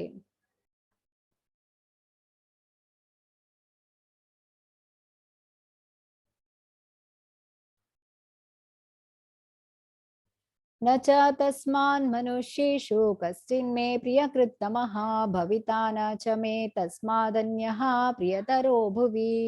ಪ್ರಪಂಚದಲ್ಲಿ ಇವನಿಗಿಂತ ನನಗೆ ಪ್ರಿಯನಾದ ಸೇವಕನಿಲ್ಲ, ಇವನಿಗಿಂತ ಪ್ರಿಯನಾದವನು ಮುಂದೆಯೂ ಇರುವುದಿಲ್ಲ. ಸೊ ಇಲ್ಲಿ ಪ್ರಭುಪಾದರಿಗೆ ಹೇಳುವಂಥದ್ದು. ಯಾಕೆಂದ್ರೆ ಪ್ರಭುಪಾದ ಕೃಷ್ಣನಿಗೆ ಎಷ್ಟು ಇಷ್ಟ ಅಂತ ಹೇಳಿದ್ರೆ ಕೃಷ್ಣ ಪ್ರಭುಪಾದರಿಗೆ ತುಂಬಾ ಅಂತ ಹೇಳಿದ್ರೆ ಈಗ 108 ದೇವಸ್ಥಾನ ಮಾಡುವಂಥದ್ದು ಪ್ರಭುಪಾದರು, ಇದೆಲ್ಲವೂ ಕೂಡ 10 ವರ್ಷದಲ್ಲಿ ಮಾಡ್ತಾರೆ ಅವರು. ಸೊ ಇಲ್ಲಿ ಹಾಗಾಗಿ ಪ್ರಭುಪಾದರು ಹೇಳ್ತಾರೆ, ಭಗವದ್ಗೀತೆ ಯಾರು ಪ್ರಚಾರ ಮಾಡ್ತಾರೆ, ಕೃಷ್ಣ ಅವರಿಗೆ ವಿಶೇಷವಾದ ಒಂದು ಅನುಗ್ರಹವನ್ನು ಮಾಡ್ತಾನೆ, ಎಲ್ಲ ಕೊಡ್ತಾನೆ. ಯಾಕಂತ ಹೇಳಿದ್ರೆ ಪ್ರಚಾರ ಮಾಡುವವರಿಗೆ ಸಹಾಯ ಮಾಡಿದ್ರು ಕೂಡ ಕೃಷ್ಣ ಅನುಗ್ರಹಿಸ್ತಾನೆ.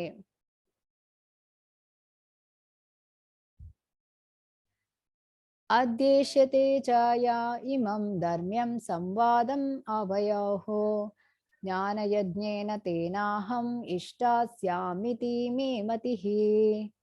ನಮ್ಮ ಈ ಪವಿತ್ರ ಸಂಭಾಷಣೆಯನ್ನು ಯಾರು ಅಧ್ಯಯನ ಮಾಡುವನೋ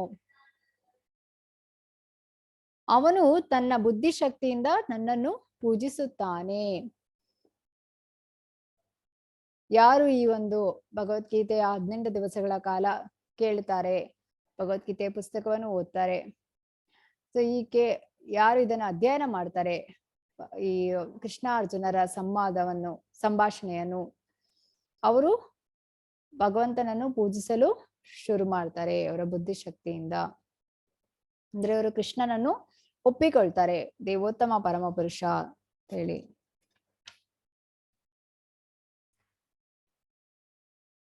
ಶ್ರದ್ಧಾವಾನನಸೂಯಶ್ಚ ಶೃಣುಯಾದಪಿ ಯೋ ನರಃ ಸೋಪಿ ಮುಕ್ತ ಶುಭಾಂ ಲೋಕಾನ್ ಪ್ರಾಪ್ನುಯಾತ್ ಪುಣ್ಯ ಕರ್ಮಣಾಂ. ಇದನ್ನು ಶ್ರದ್ಧೆಯಿಂದ ಮತ್ತು ಅಸೂಯೆ ಇಲ್ಲದೆ ಕೇಳುವ ಮನುಷ್ಯನು ಪಾಪ ಕರ್ಮಗಳಿಂದ ಮುಕ್ತನಾಗುತ್ತಾನೆ ಮತ್ತು ಪುಣ್ಯಕರ್ಮಿಗಳು ವಾಸಿಸುವ ಶುಭ ಲೋಕಗಳನ್ನು ಸೇರುತ್ತಾನೆ.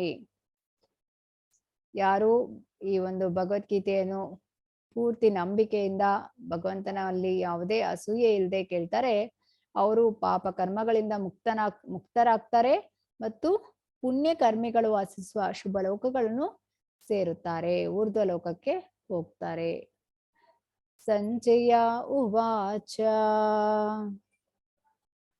ಇತ್ಯಹಂ ವಾಸುದೇವಸ್ಯ ಪಾರ್ಥಸ್ಯ ಚ ಮಹಾತ್ಮನ ಸಂವಾದಮಿಮಂ ಅಶ್ರೌಷಂ ಅದ್ಭುತಂ ರೋಮಹರ್ಷಣಂ ವ್ಯಾಸಪ್ರಸಾದಾಚ್ಯುತವಾಣಿ ತದ್ಗುಹ್ಯಮಹಂ ಪರಂ ಯೋಗಂ ಯೋಗೇಶ್ವರಾತ್ ಕೃಷ್ಣಾತ್ ಸಾಕ್ಷಾತ್ಕಾತ್ ಕಥಯತಃ ಸ್ವಯಂ ರಾಜಸಂಸ್ಕೃತ್ಯ ಸಂವಾದಮಿಮಮದ್ಭುತಂ ಅದ್ಭುತಂ ಕೇಶವಾರ್ಜುನ ಯೋ ಪುಣ್ಯಂ ಹೃಷ್ಯಾಮಿ ಚ ಮುಹುರ್ಮುಹು.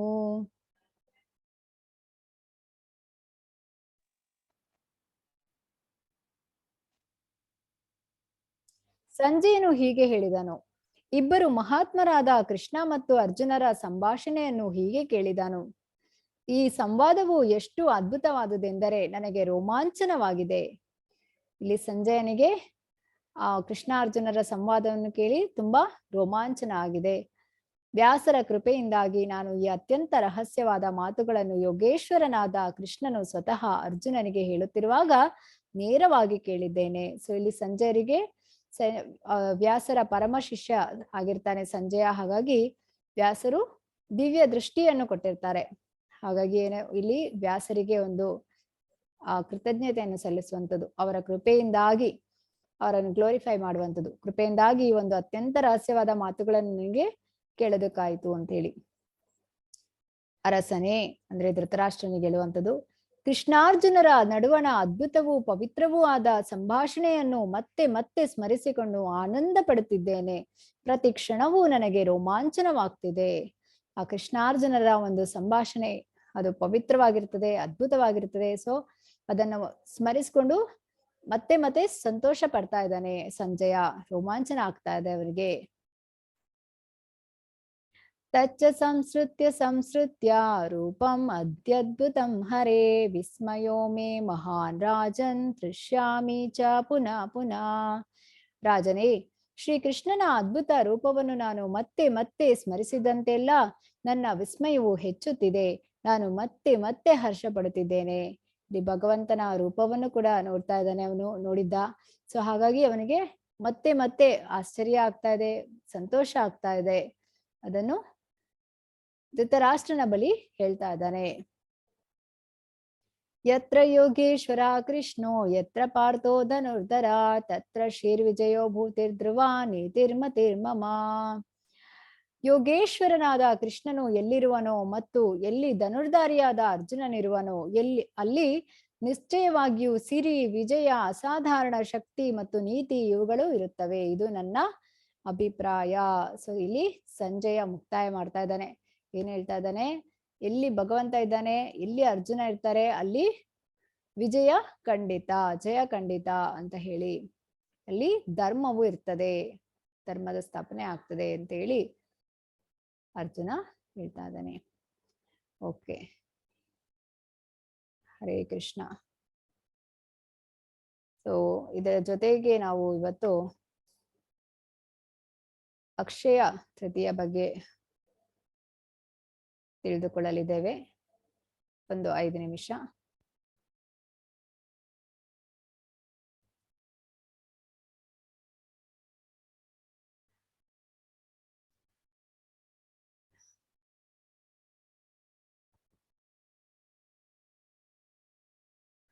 ಸೊ ಶ್ರೀ ಶ್ರೀ ರಾಧಾ ಗೋವಿಂದ ದೇವಸ್ಥಾನ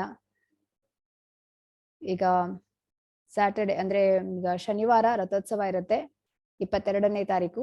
23ಕ್ಕೆ ದೇವರ ಸ್ಥಾಪನೆಯನ್ನು ಮಾಡ್ತಾರೆ. ಇಲ್ಲಿ ಹೊಸ ಟೆಂಪಲ್ ಕನ್ಸ್ಟ್ರಕ್ಷನ್ ಆಗ್ತಾ ಇದೆ ಅಲ್ಲಿ ಕುಳಾಯಲ್ಲಿ. ಸೊ ಇದು ಕೋಕೋನಟ್ ಗಾರ್ಡನ್ ರೋಡ್, ಮಂಗಳೂರು. ಈಗ ಇಲ್ಲಿವರೆಗೆ ದಂತೂರಲ್ಲಿ ದೇವಸ್ಥಾನ ಇತ್ತು. ಏನು ಈ ಅಕ್ಷಯ ತೃತೀಯದ ಒಂದು ಇಂಪಾರ್ಟೆನ್ಸ್ ಏನು ಅಂತ ಹೇಳಿ ನೋಡೋದಾದ್ರೆ, Akshaya Tritiya is celebrated on the 3rd day of the bright fortnight in the month of Vaishaka Shukla Paksha. Tritiya Akshaya means inexhaustible, ಅಂದ್ರೆ ಮುಗಿಯುವುದಿಲ್ಲ ಅಕ್ಷಯ ಅಂತ ಹೇಳಿದ್ರೆ ಆ ರೀತಿಯಾಗಿ. That which never deteriorates. It is considered to be the most auspicious day to start a new venture and for charity. ಅಂದ್ರೆ ಅಕ್ಷಯ ತೃತೀಯದಂದು ನಾವು ದಾನ ಮಾಡಿದ್ರೆ ಅದು ಒಳ್ಳೆಯದು ಅಂತ ಹೇಳಲಾಗ್ತದೆ. Whatever services are offered to the Supreme Lord or his devotees on this day receives manifold eternal benefits. Donation given today is said to give manifold results. ಅಂದ್ರೆ ಅವತ್ತು ನಾವು ಭಗವಂತನಿಗೆ ಮಾಡಿದ ಸೇವೆ ಅದು ಅಕ್ಷಯ ಆಗ್ತಾ ಇರ್ತದೆ ಅಂತ ಹೇಳಲಾಗ್ತದೆ. ಏನು ಇದು ಅಕ್ಷಯ ತೃತೀಯ ಒಂದು ಇಂಪಾರ್ಟೆನ್ಸ್ ಅಂತ ನೋಡೋದಾದ್ರೆ, apart from the rush to purchase gold, there are many other reasons why this day is very significant. Some of the commonly known aspects are listed below. However, we also give you a list of 7 least known facts. So ನಿಮ್ಗೆ already ಗೊತ್ತಿದೆ, ಅಕ್ಷಯ ತೃತೀಯದಂದು ಆ ಬಂಗಾರವನ್ನು purchase ಮಾಡುವಂಥದ್ದು. ಯಾಕಂತ ಹೇಳಿದ್ರೆ ಬಂಗಾರ ಹೆಚ್ಚು ಹೆಚ್ಚು ಇನ್ನೂ ಆಗ್ಲಿ, ಮನೆಯಲ್ಲಿ ತಗೊಳ್ಳುವಾಗೆ ಆಗ್ಲಿ ಅಂತೇಳಿ. ಅದೇ ರೀತಿ ಇಲ್ಲಿ 7 ಒಂದು ಪಾಯಿಂಟ್ಸ್ ಕೊಟ್ಟಿದ್ದಾರೆ ಈ ಅಕ್ಷಯ ತೃತೀಯ ಯಾಕೆ ಅಷ್ಟು ಮುಖ್ಯ ಅಂತ ಹೇಳಿ. Lord Purushottama appeared on this day. Lord Parashurama appeared on this day. ಪರಶುರಾಮನು ಈ ಅಕ್ಷಯ ತೃತೀಯದಂದು ಬರುವಂಥದ್ದು. Ganges descended to earth on this day. ಮತ್ತು this day marks the beginning of Treta Yuga. Sudama visited Krishna at Dwaraka. ಇದು ತ್ರೇತಾಯುಗದ ಪ್ರಾರಂಭವಾಗಿರುತ್ತದೆ ಮತ್ತು ಸುಧಾಮ ಕೃಷ್ಣನನ್ನು ಭೇಟಿಯಾಗುವಂಥದ್ದು ದ್ವಾರಕದಲ್ಲಿ. ಪಾಂಡವಾಸ್ ರಿಸೀವ್ಡ್ ಅಕ್ಷಯ ಪಾತ್ರ from sun god. ನಿಮ್ಗೆ ಗೊತ್ತಿದೆ, ಪಾಂಡವರಿಗೆ ಆ ಒಂದು ಅಕ್ಷಯ ಪಾತ್ರ ಕೊಟ್ಟಿರ್ತಾರೆ. ಅವರು ವನವಾಸಕ್ಕೆ ಹೋದಾಗ ಅಲ್ಲಿ ಒಂದು ಆ ಪಾತ್ರೆಯಿಂದ, ಅದು ಸೂರ್ಯದೇವನಿಂದ ಸಿಗುವಂಥದ್ದು. ಆ ಪಾತ್ರೆಯಿಂದ ಏನು ಅಡುಗೆಯನ್ನು ತಯಾರಿಸುತ್ತಾರೆ, ಅದು ಎಷ್ಟು ಜನರು ಬರ್ಲಿ ಅಷ್ಟು ಜನರಿಗೆ ಕೂಡ ಅದು ಸರ್ವ್ ಮಾಡ್ಲಿಕ್ಕೆ ಆಗ್ತಾ ಇತ್ತು. ಅದು ಕೂಡ ಅಕ್ಷಯ ಪಾತ್ರೆಯನ್ನು ಕೊಡುವಂಥದ್ದು, ಅದು ಕೂಡ ಇಂಪಾರ್ಟೆನ್ಸ್ ಆಗಿರ್ತದೆ. ಮತ್ತು Vyasadeva started composing Mahabharata on this day. ವ್ಯಾಸದೇವರು ಈ ಒಂದು ಮಹಾಭಾರತವನ್ನು ರಚನೆ ಮಾಡುವಂಥದ್ದು ಅಕ್ಷಯ ತೃತೀಯ ದಿನದಂದು.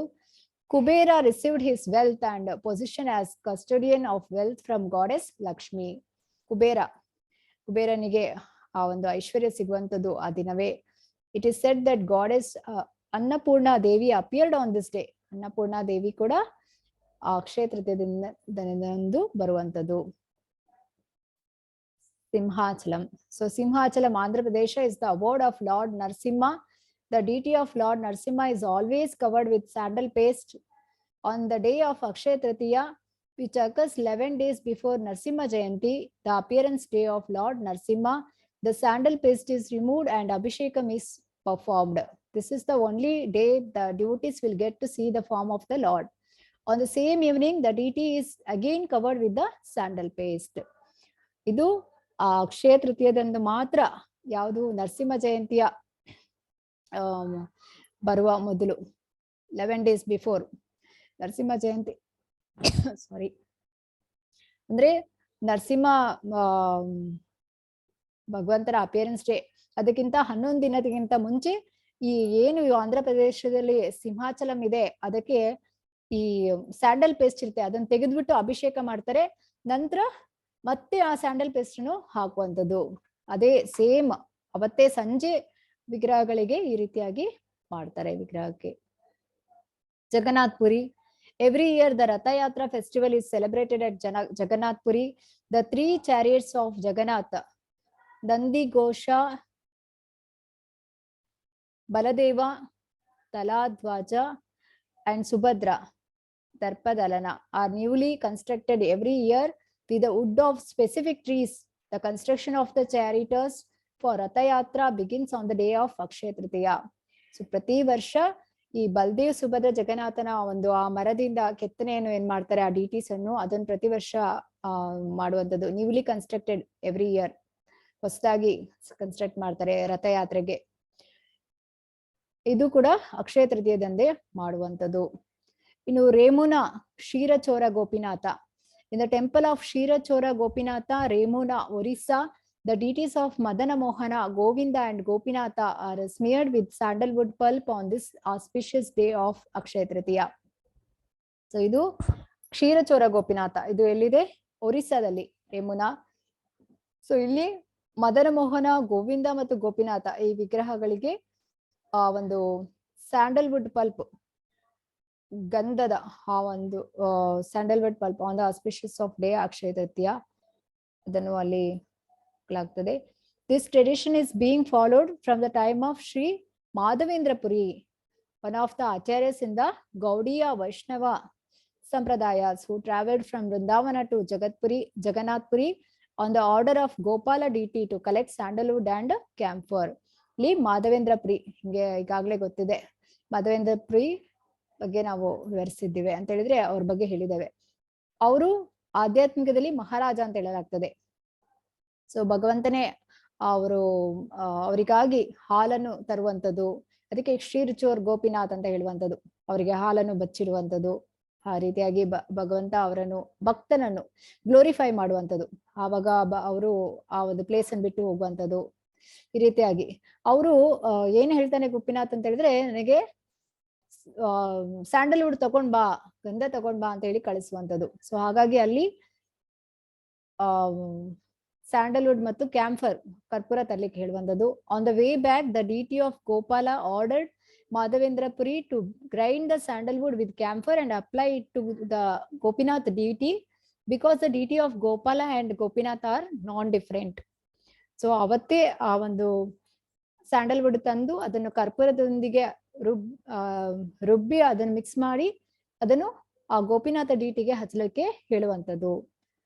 ಅಂತ ಹೇಳಿದ್ರೆ ಗೋಪಿನಾಥ ಗೋಪಾಲ ಡಿಟಿ ಡಿಫ್ರೆಂಟ್ ಆಗಿರುತ್ತೆ. This deity of Gopinatha stole a sweet rice pot for his dear devotee Madhavendra Puri and hence the name Kshirachora Gopinatha. So ಹಾಗಾಗಿ ಅವರು ಮಾಧವೇಂದ್ರ ಪುರಿ ಭಗವಂತನ ಆಜ್ಞಾನುಸಾರವಾಗಿ ಆ ಒಂದು ಗಂಧದ ಒಂದು ಕೊರಡನ್ನು ತರ್ಲಿಕ್ಕೆ ಹೋಗಿರ್ತಾರೆ. ಆ ಸಮಯದಲ್ಲಿ ಇದನ್ನ ಭಕ್ತನಿಗೋಸ್ಕರ ಭಗವಂತ ಏನ್ ಮಾಡುವಂಥದ್ದು, ಆ ಸ್ವೀಟ್ ರೈಸ್, ಆ ಒಂದು ಹಾಲು ಅನ್ನ ಅಂತ ಹೇಳಲಾಗ್ತದೆ, ಅದು ತೆಗ್ದಿಡುವಂಥದ್ದು ಭಕ್ತನಿಗೋಸ್ಕರ. ಸೊ ಅದಕ್ಕಾಗಿ ಅವರಿಗೆ ಕ್ಷೀರಚೋರ ಗೋಪಿನಾಥ ಅಂತ ಹೇಳಲಾಗ್ತದೆ. Badrinath. In Badrinath, the temples of Gangotri and Yamunotri are closed during winter. On the day of Akshaya Tritiya, the shrines reopen for the pilgrims. So ಇವರು ಆ ಒಂದು ವಿಂಟರ್ ಸೀಸನ್ ಅಲ್ಲಿ ಕ್ಲೋಸ್ ಆಗಿರ್ತದೆ ಈ ಬದ್ರಿನಾಥ್ ಮತ್ತು Gangotri Yamunotri.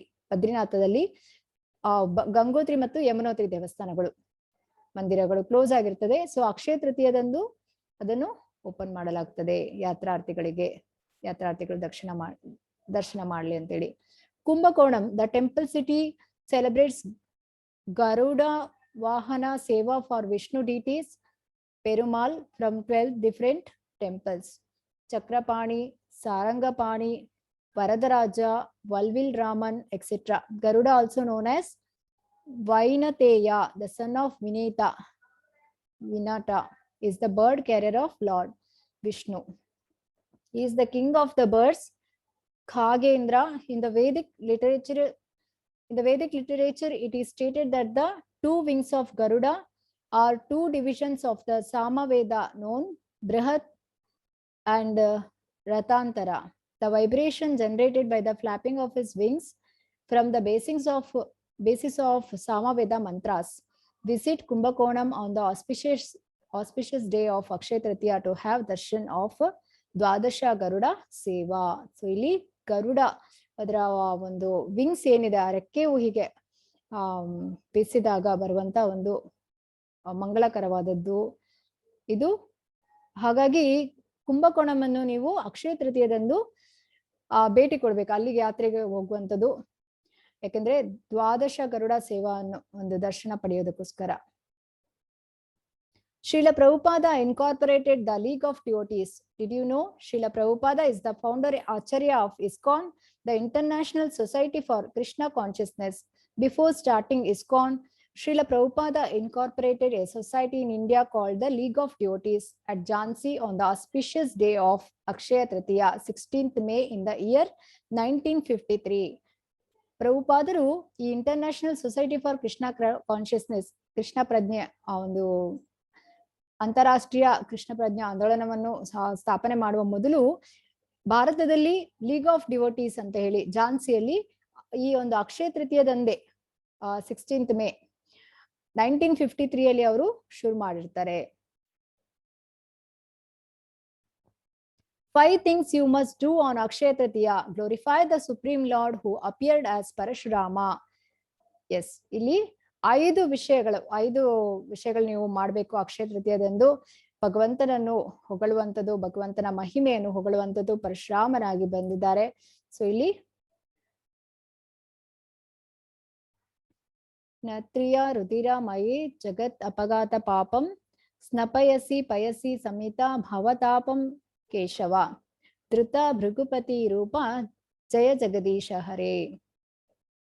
O Keshava, O Lord of the universe, O Lord of Hari, who have assumed the form of Bhrugupati Parashurama, all glories to you.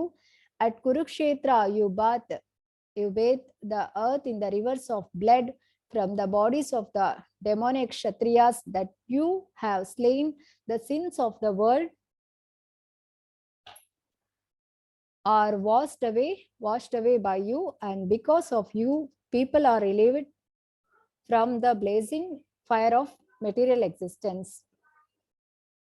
Nimsha.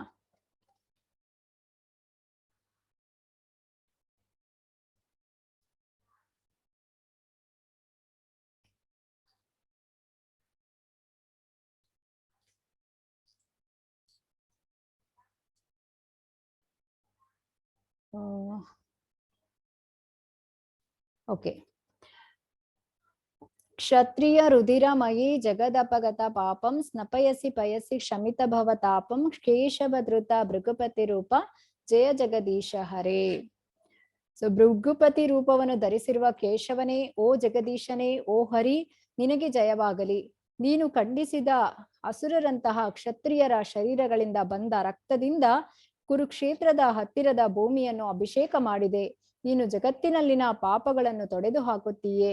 ನಿನ್ನಿಂದ ಪ್ರಜೆಗಳು ಭೌತಿಕ ಜೀವನದ ತಾಪದಿಂದ ವಿಮೋಚನೆಯನ್ನು ಪಡೆದರು. ಏನ್ ಮಾಡ್ಬೇಕು ನೀವು ಅಕ್ಷಯ ತೃತೀಯದಂದ್ರೆ ಭಗವಂತನ ಮಹಿಮೆಯನ್ನು ಕೊಂಡಾಡ್ಬೇಕು. ಅದಕ್ಕೆ ನಾವು ಭಗವದ್ಗೀತೆಯನ್ನು ಓದ್ಬೇಕು. ರಿಸೈಟ್ 18 ಚಾಪ್ಟರ್ಸ್ ಆಫ್ ಭಗವದ್ಗೀತಾ, 18 ಅಧ್ಯಾಯವನ್ನು ಅವತ್ತು ನಾವು ಅಕ್ಷಯ ತೃತೀಯದಂದು ಓದಿದ್ರೆ ತುಂಬಾ ಶುಭಕರವಾಗಿರ್ತದೆ.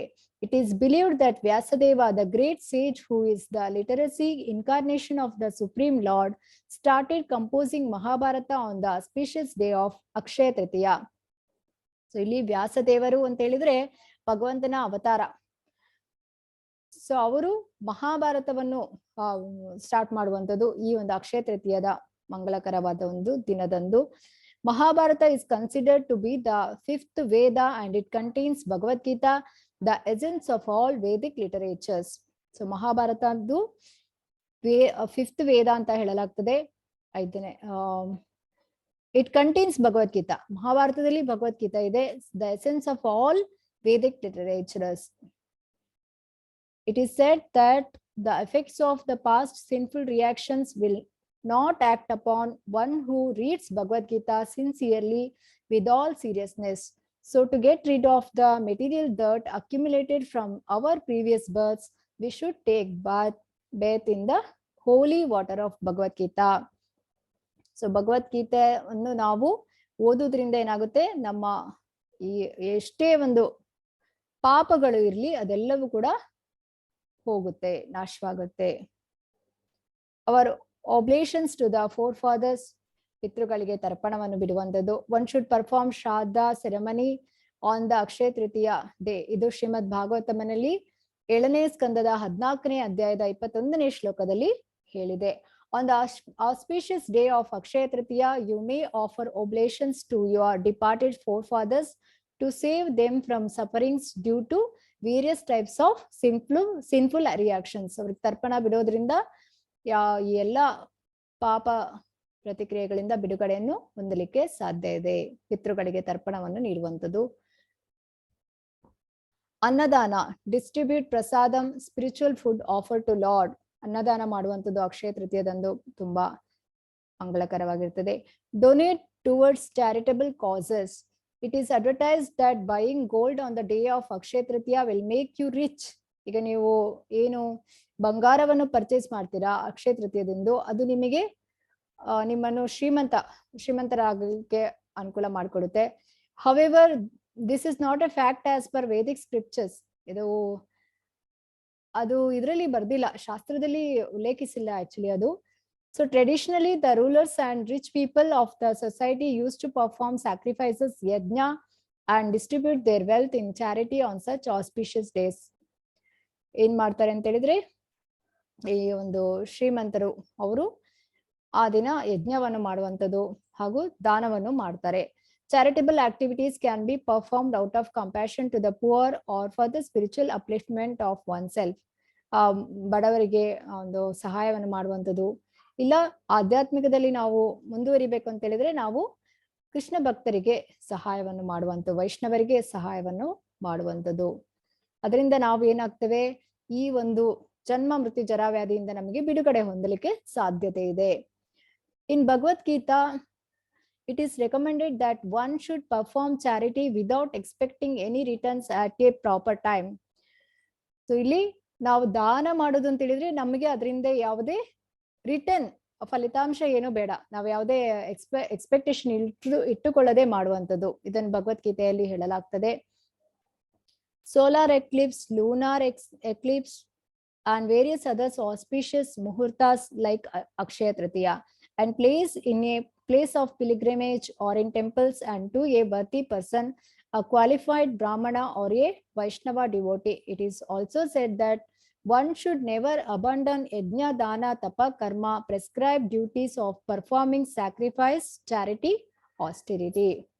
So ಇಲ್ಲಿ ದಾನ ಮಾಡುವುದು ಎಷ್ಟು ಒಂದು ಮಂಗಳಕರವಾಗಿರ್ತದೆ ಅಂತ ಹೇಳಿದ್ರೆ, ಆ ಯಜ್ಞ ದಾನ ತಪಸ್ಸಿಗೆ ಏನ್ ಮಾಡ್ತೀವಿ ಅದೆಲ್ಲವೂ ಕೂಡ ಅದರಲ್ಲಿ ನಮಗೆ ಅದರ ಒಂದು ಫಲಿತಾಂಶ ಅದರಲ್ಲಿ ಸಿಗುತ್ತೆ.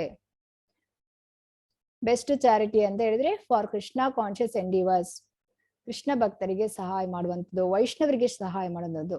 ಇದು ಹೀಗೆ ನಾವು ಸಹಾಯ ಮಾಡೋದ್ರಿಂದ ಏನಾಗ್ತದೆ, ನಮಗೆ ಮತ್ತೆ ಈ ಭೌತಿಕ ಪ್ರಪಂಚದಲ್ಲಿ ನಾವು ಬರ್ಬೇಕಾಗಿಲ್ಲ, ಭಗವಂತನ ಶಾಶ್ವತ ಧಾಮಕ್ಕೆ ಹೋಗ್ಲಿಕ್ಕಾಗ್ತದೆ. ಸೊ ನೀವು ಡೊನೇಷನ್ ಲಿಂಕ್ಸ್ ಮತ್ತೆ ಕಾಂಟ್ಯಾಕ್ಟ್ ಮಾಡ್ಬೇಕಾಗಿರುವಂಥದ್ದು, ನೀವು ವೆಬ್ಸೈಟಿಗೆ ಹೋಗ್ಬೋದು.